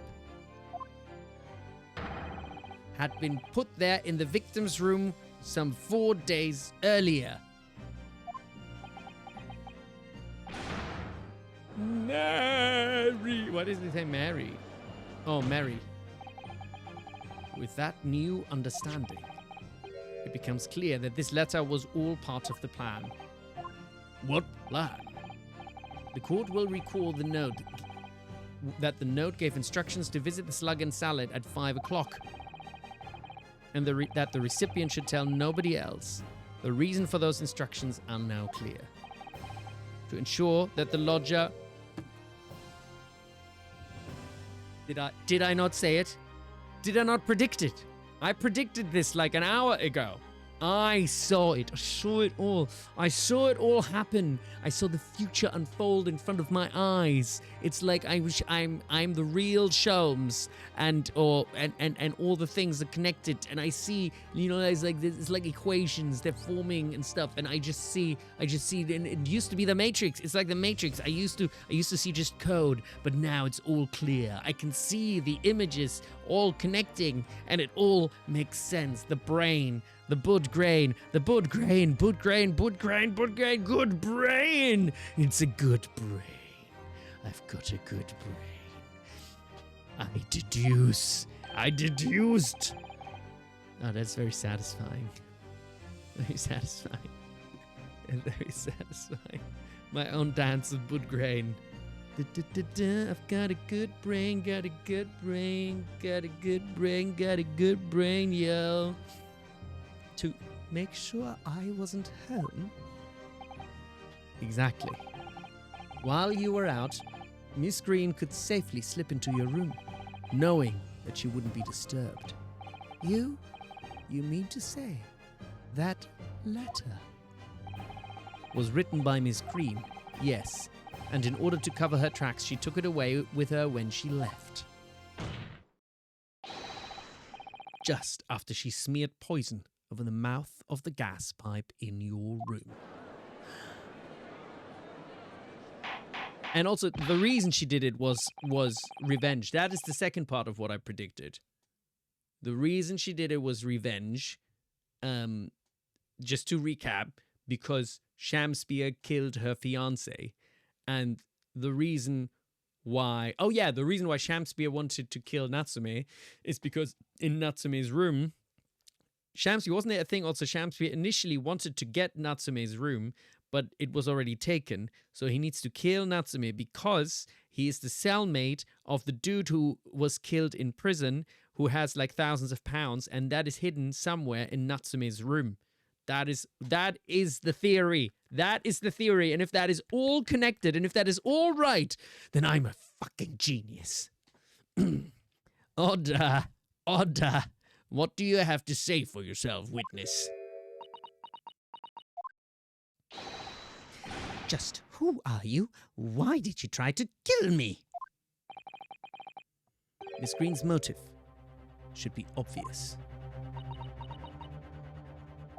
There's no way I'm wrong about this. It's all tied up with someone whose name we've heard several times already during the course of this trial. So... that's what's behind all this. You will share your apparent understanding with the court, please, counsel. Which person is behind this woman's motive for the attack on the victim's life? That is Duncan Ross. Take that! Duncan Ross. That's right. Before the defendant, Mr. Natsume, took up residence in the lodgings at Mr. Garridim's, somebody else was renting the room. Mr. Duncan Ross. I knew I'd heard the name somewhere else. It was all over the papers a month ago. when the man died in strange circumstances at the haunted lodgings. Does that ring a vague... of course, yes, I remember now. The young man they claimed was strangled by the convict's curse or some such. And also probably Shamspeare killed his cellmate. Just adding that. Sadly, my lord, it wasn't a curse of any kind, nor was it an accident. The man died as a result of Mr. Shamspeare blowing into the gas pipe and causing gas to leak into the room. It was murder, plain and simple. Ah! Yeah, and that's obviously also why he killed the only thing I don't remember was after Duncan died, Soreki got the other room sort of immediately, even though Shamspeare wanted it, but I don't know why that happened. I don't quite remember why that happened, but that still is what happened.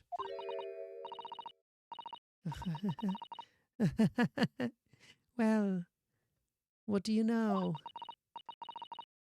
The world is so unfair.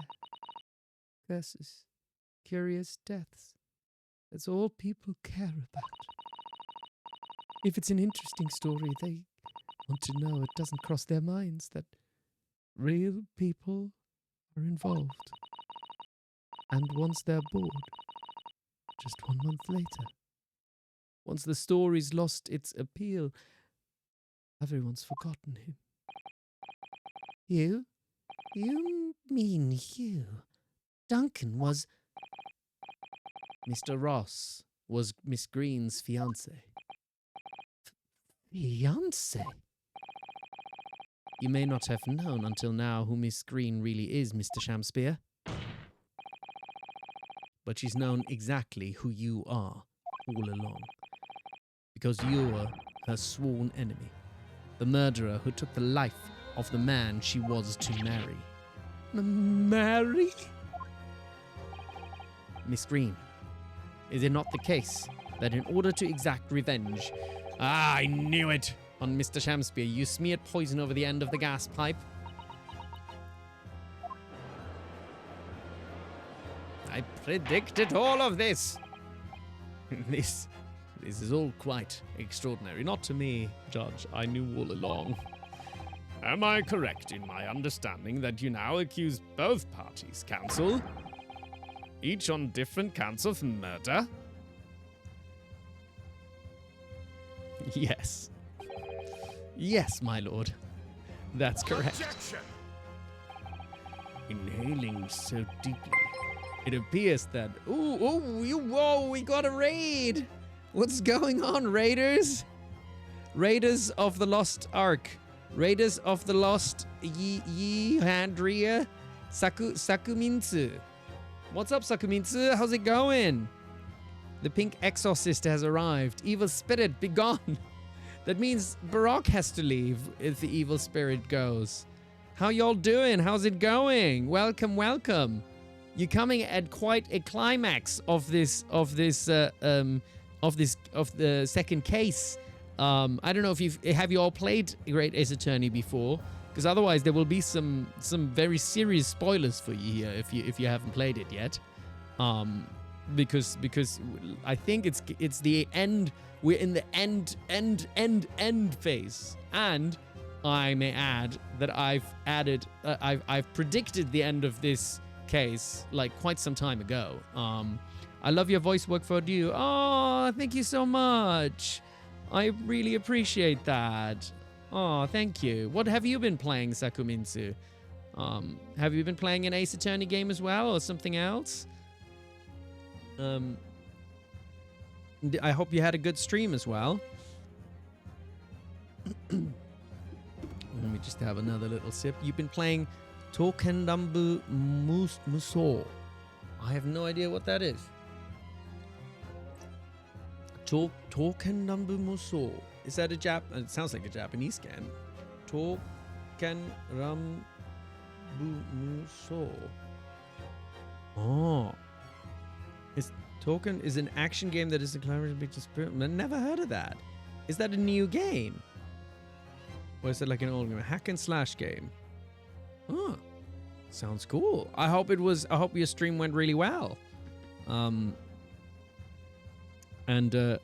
like I said before, spoiler warning for those of you who haven't played Great Ace Attorney yet of your raiding family. So look away now if you don't want it to be spoiled.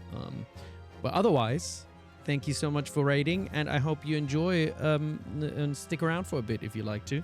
But also, if you need to head, especially since you've been streaming for a while, probably, then feel free. The Token Nambu series is only big in Japan. Oh, fair enough. Is it only in Japanese, or is it also in English? Maybe I should play a game in Japanese to actually practice some of my Japanese. Maybe that would be a good way to go. Interesting. Anyway, our dear Baroque is saying, inhaling so deeply, it appears that my fledgling learned friend. I should replay this game in Japanese. Well, I mean, if I had to do Japanese text, that would actually be too hard. And the audio, I mean, there isn't... I might rewatch, like, sort of all the cutscenes in Japanese. Maybe that'd be fun. Not fledgling. Wait, not... He did say fledgling, right? It appears that my fledgling learned friend has taken in a lungful of dubious gas that's causing his judgment to be clouded. He getting a bit silly. What? Why would Mr. Shamspeare have wanted to kill these lodgers, as you say? Because he was the cellmate of the criminal. Cellmate of the criminal. But that is also... I don't know how to substantiate that. Like, that was just a guess that he's the cellmate. I don't know how I would be able to prove that. Do I have any evidence for that? Died of natural... Does it say in here? Burglars and natural causes have been suffering. Estimated £1,000 worth of loot he still remains unrecovered.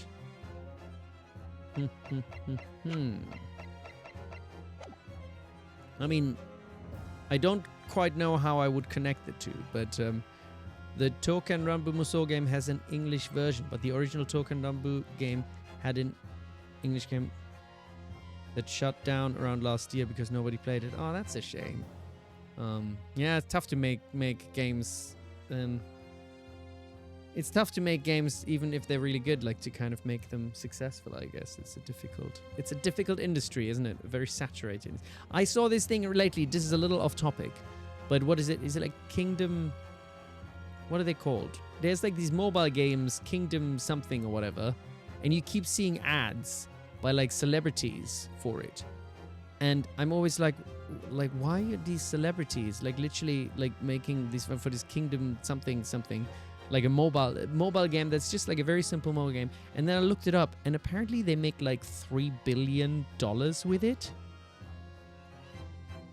And you just say, how the hell are they making... It's kind of like Candy Crush. It's called Kingdom something or whatever. And I was just like, how the hell are they making $3 billion?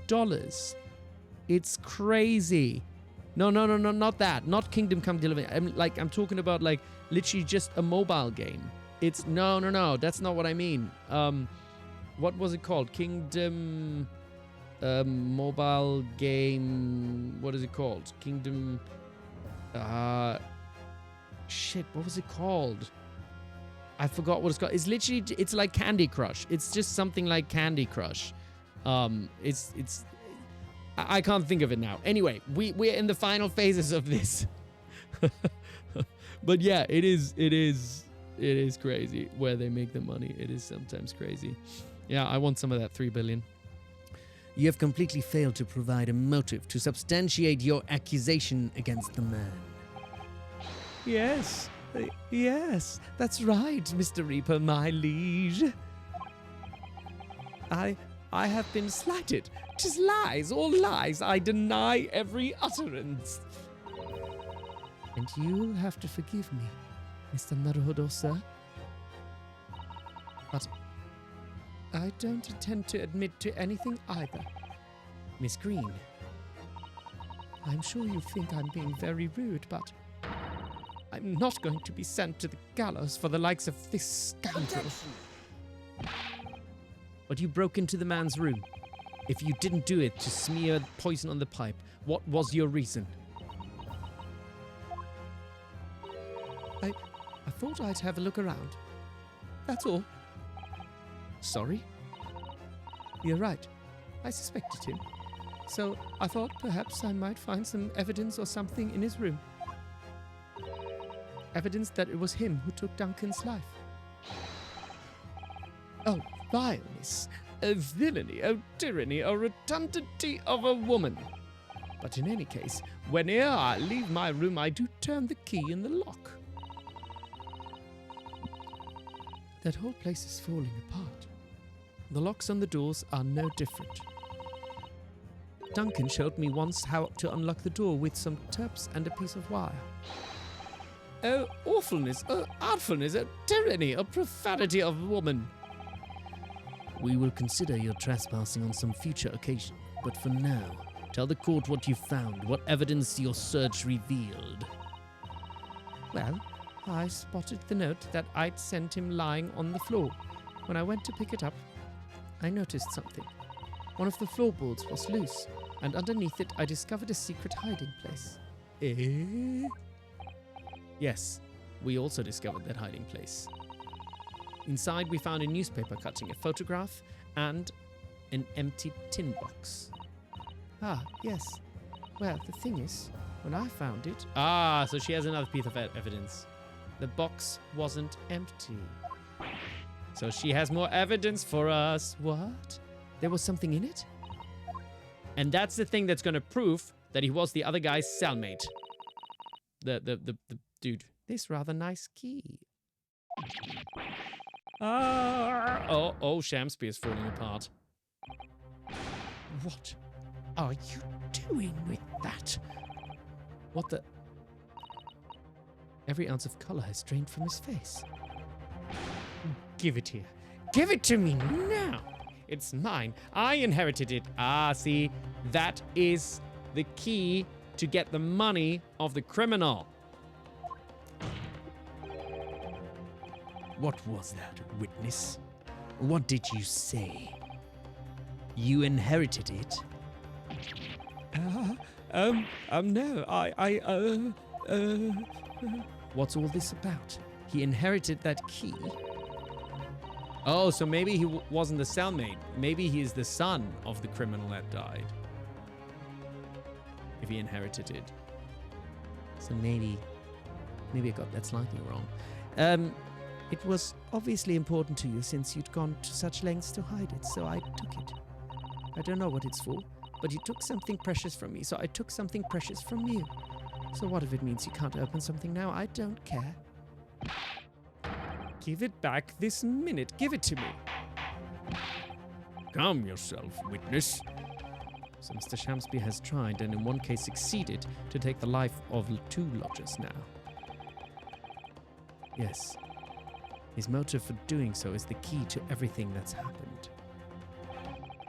It's true that there appears to be no motive to support the accusation against Mr. Shamsby at first. But considering everything we know, I think there is actually something that could explain it. What? I need to recall every piece of evidence at our disposal. Everything we've seen and heard. In that case, counsel, I must demand that you present evidence to the court in support of your claim. Well, of course I know. It's 100% gotta be exactly this. No other possibility. That's an official police report, is it not? The Selton fire. How did you get a hold of that? Selton? The now sadly deceased Mr. Ross and the defendant Mr. Natsume have only one thing linking them. The fact that they had lodgings in the same room. Well, yes, we know this, certainly. A room that was formerly occupied by Selton. Until, that is, he was arrested by Scotland Yard for his involvement in multiple burglaries. I see. And it so happens that the convict Selden left behind one very substantial mystery when he died. The sum £1,000 worth of loot that he stole, which as yet remains to be found.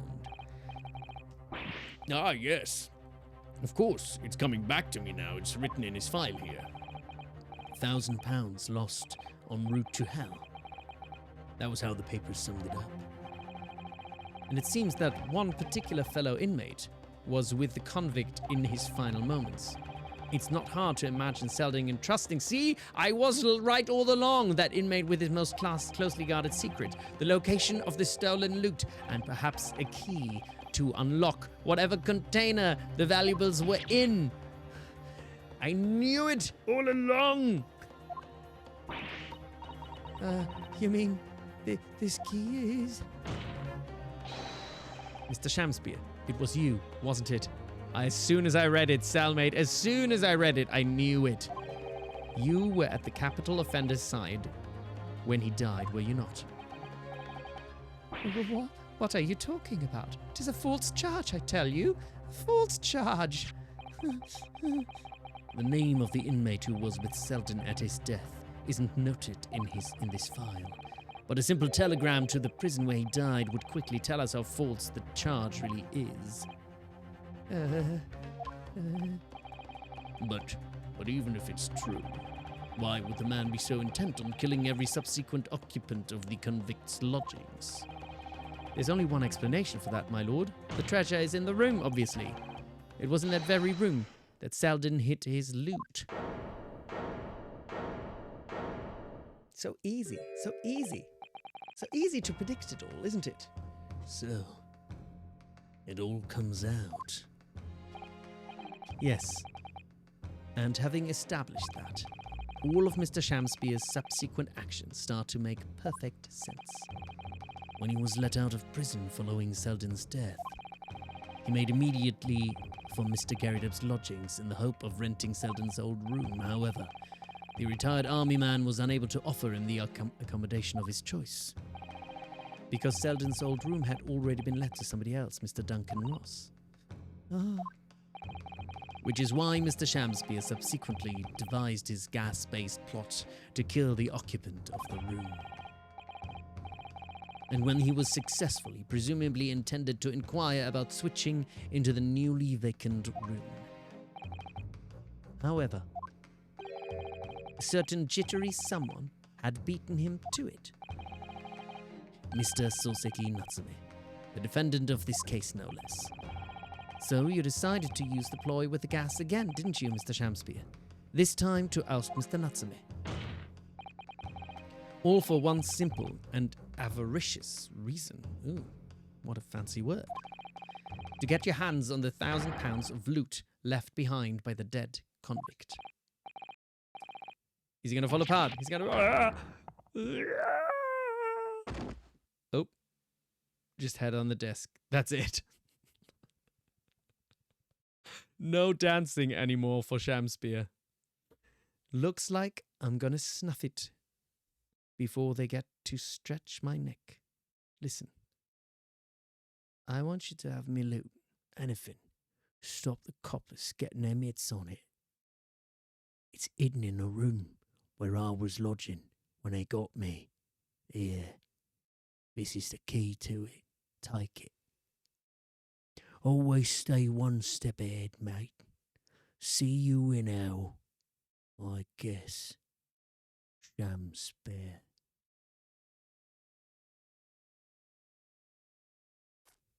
That's what he said, eh? That's what he said to you. It's mine. What did he just say? It's mine.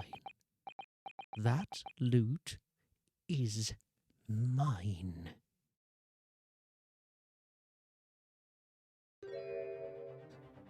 He's going mad. Mr. Shamspeare? It's all lies. I don't accept any of it. Why should I? After all, you don't have a shred of evidence.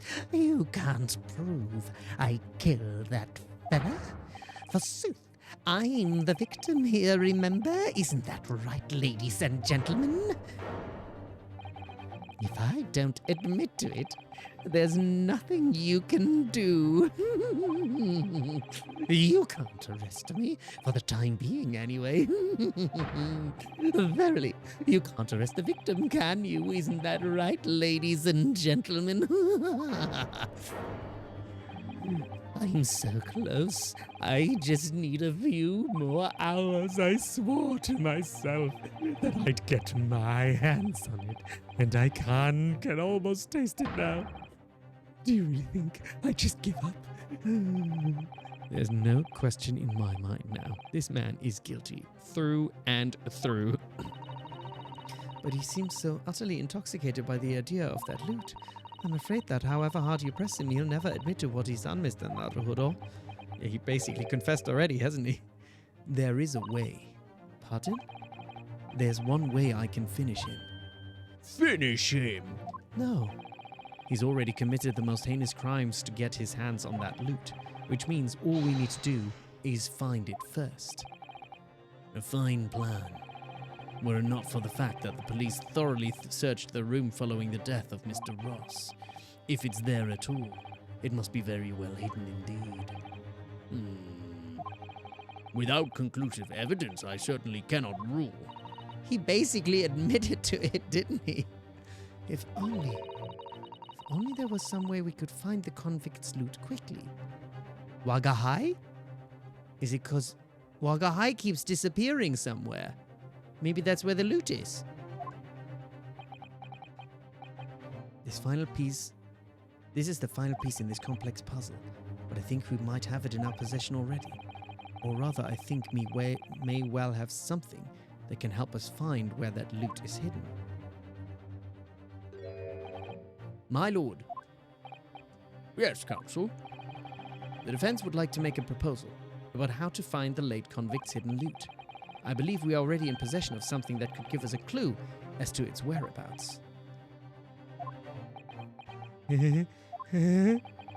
It's our last chance, so it has to be worth a gamble. Besides, we've used the same technique once already, and it definitely paid off then. Very well then, counsel, let the court hear your idea. What do you propose we use in order to locate the hiding place of the convict's hall?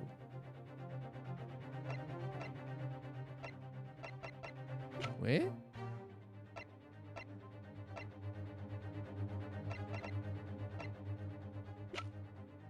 Wait, so I have to use one of these things? I want to figure this out. So it's not Wagahai, I guess, because she's not part of this.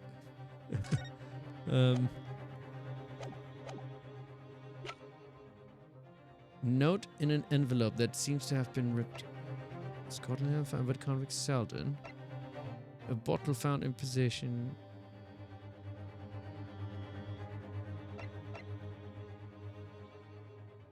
Well, we used it before. Gas?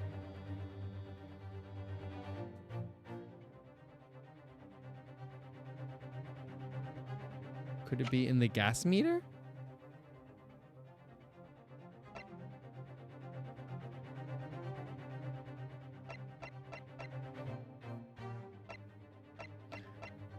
So armband. Cannot be armband. Receipt for Natsume's books. Cannot have anything to do with that. Nearby street map. No. Bar of soap. That doesn't have anything to do with it. Pair of teacups. Torn off end of envelope. I mean, like, could it be under the floorboards there or something? I don't know. Photographic crime scene thing. Could it be a gas meter? Could it be that it's in the gas meter? That's the only thing I can think of. But what he's kind of saying is that it's our last chance, so it has to be worth a gamble. We've used the same technique once already, and it definitely... So This feels like we're supposed to be tricking him into it. I'm not going to present the badge. It seems like we're supposed to be tricking him into it in some way.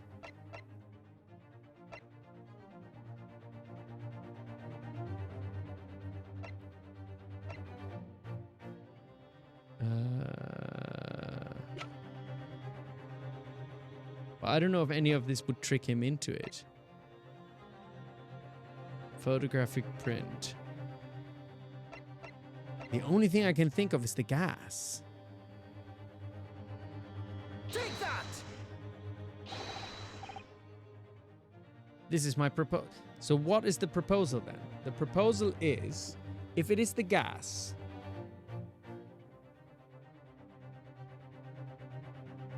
what do? We check behind the gas meter? No. We turn off the gas? I don't really know what it... Good gracious, we can use that, can we? Objection! I have another idea. Stop wasting the court's time with this senseless rubbish. Okay, so that was wrong. That is my proposal, my Nipponese friend. Okay, so this was wrong, clearly.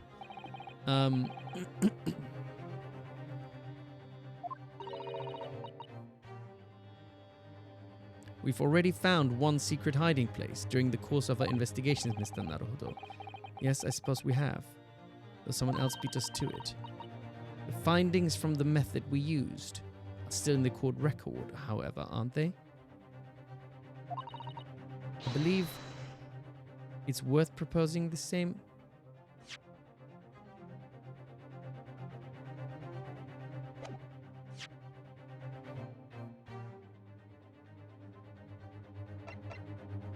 We found a secret... Oh. Well, the soap.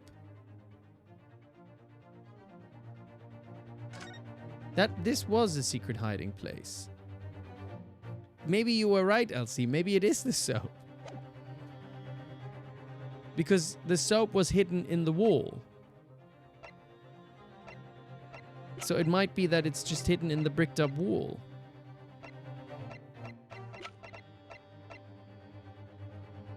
Oh, but I cannot present it. Oh, hold on.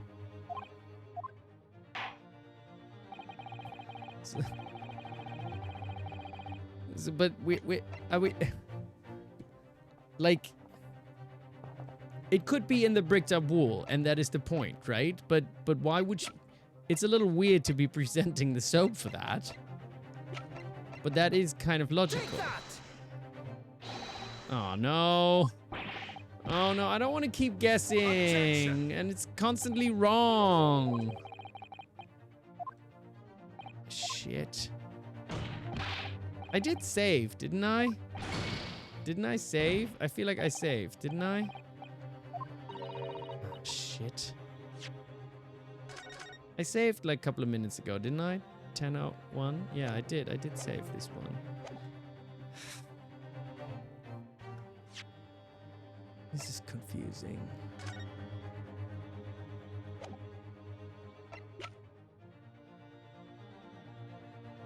So is it...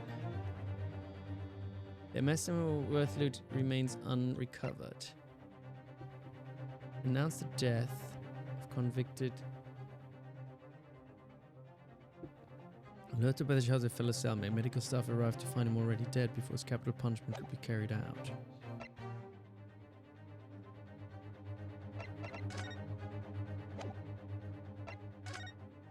Was it... We found another... Well, what was the other secret hiding place? The other secret hiding place was under the floorboards. That was the other secret hiding place. In order to find that, I presented the envelope. But how has the envelope helped me now? Am I supposed to present this in order to say, like, oh, we found this under the hidden floorboards? And now we need to... What else did we find under the floorboards? Like...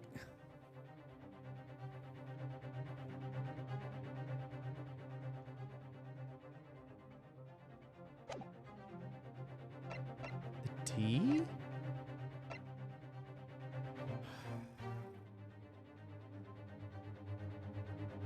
What? I don't get it.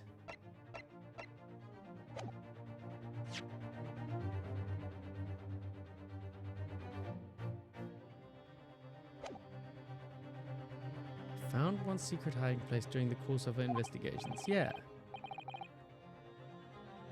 Someone else beat us to it. I suppose we have, though someone else beat us to it. Wait, who beat us to it? What of this? It was the letter. We found the hiding place. The envelope. That was then stolen by Miss Olive Green. That's what happened. Oh, the fingerprint stuff. I guess we can use that again. The fingerprint, like as in we can. Right, so we can use that method, the fingerprints. Yeah, so that's probably it. Take that! Yeah, that makes sense. If I'm not mistaken, those are Mr. Shakespeare's handprints on the wall of his lodgings. That's right, my lord. Exposed as a result of the defense's independent investigation of the scene. I have a boot green. Oh, what's up, X Wonder Eggs? X Wonder Eggs. Based on a wonderful new discovery in the field of forensic science by the great detective Mr. Sholmes. A great detective? Is that some kind of joke? Do you really think I'm going to be daunted by a man with such a ridiculous title? I should think the great bard ought to recognize such a title when he hears one, Mr. Sham... Oh, I should hear. Perhaps we should compete for the honor of most ridiculous title. He just appears. Ah, it is Sherlock Sholmes himself. What are you doing here, great detective? Your usual haunts are filthy back streets of the capital, are they not? Mr. Reaper. Mr. Reaper, it's been too long. And I see your complexion has worsened since last we met. Mr. Sholmes, he does know Lord Van Zieks then. Well enough to say something like that in any case.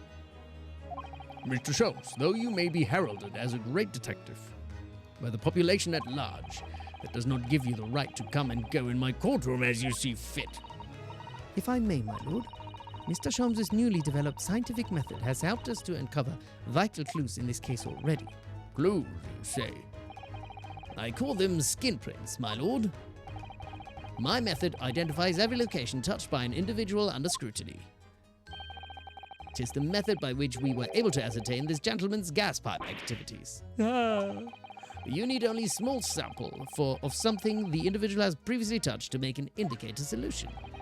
In your case, sir, I used the teacup you had been holding, elementary. So now, Mr. Naruhodo. Ah, yes. What am I to use as a sample to make the indicator solution this time? Thank you for offering to help, Mr. Sholmes. When the convict was arrested, he was living in what is now Soreki-san's room. We need a sample to help locate Selden's... well, it would be the key around her neck, right? That might still have some fingerprints on it. What do we use?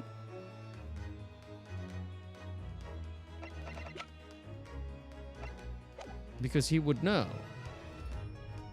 Wait, what? Yeah. Because we need a fingerprint of Selden. And Selden's fingerprint would be on the key, I think. Because we don't have his fingerprint here.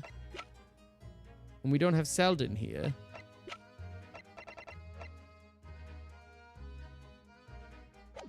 Oi, oi, oi. Because, yeah, key isn't evidence. Shit.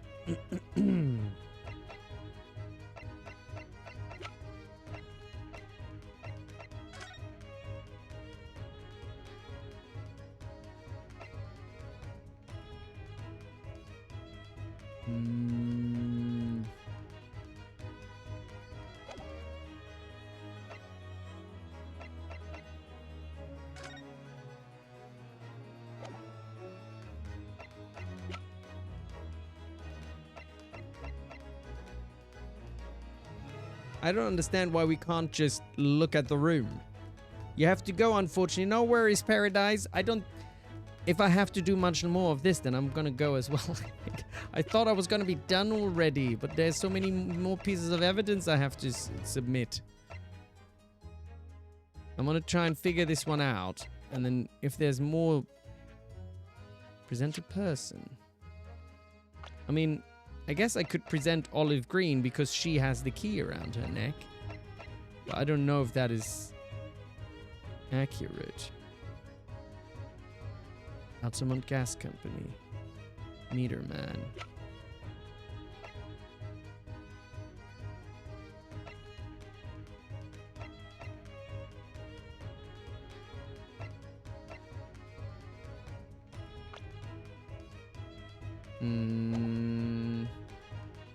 That's the only thing I can think of. We need a sample to have locate Seldon's loot. What form will the sample take?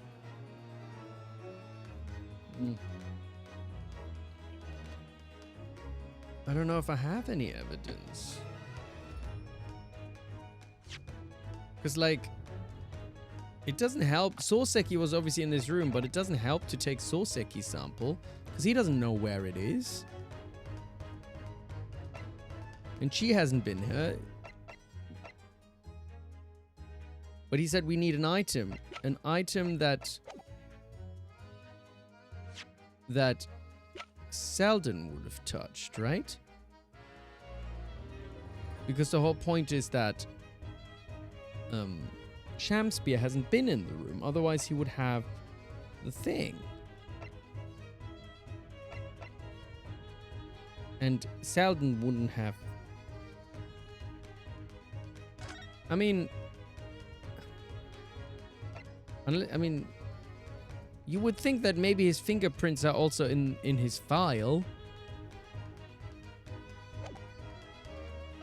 That would be handy, wouldn't it?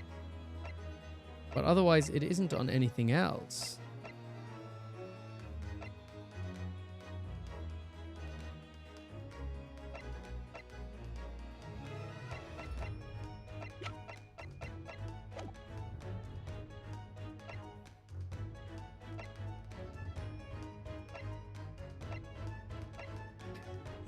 Maybe I'll leave the stream at this one, and then I'll just figure the rest out. I thought if it's not that much longer, I'll just finish it today, and then we'll start on a new one next time.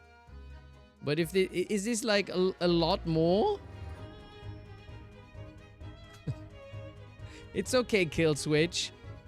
It's okay. It's okay. You meant well, but maybe we'll need to leave it on a cliffhanger. Maybe that's what we need to do.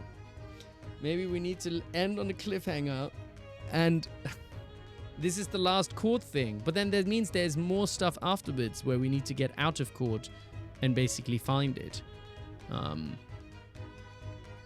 Right. So it's fine. We will call it here, and we shall continue. We shall continue on the next one. It's already we've all been doing this for so long already, you know, and we gotta other things to do probably wherever you are in it. It's been a lovely stream, hasn't it? It's been good. We figured out a lot of stuff. I also just saved already, didn't I? So that's all safe.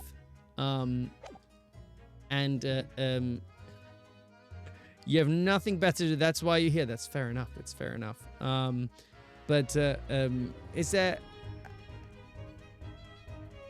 Is there anyone we want to raid and like pass on the love?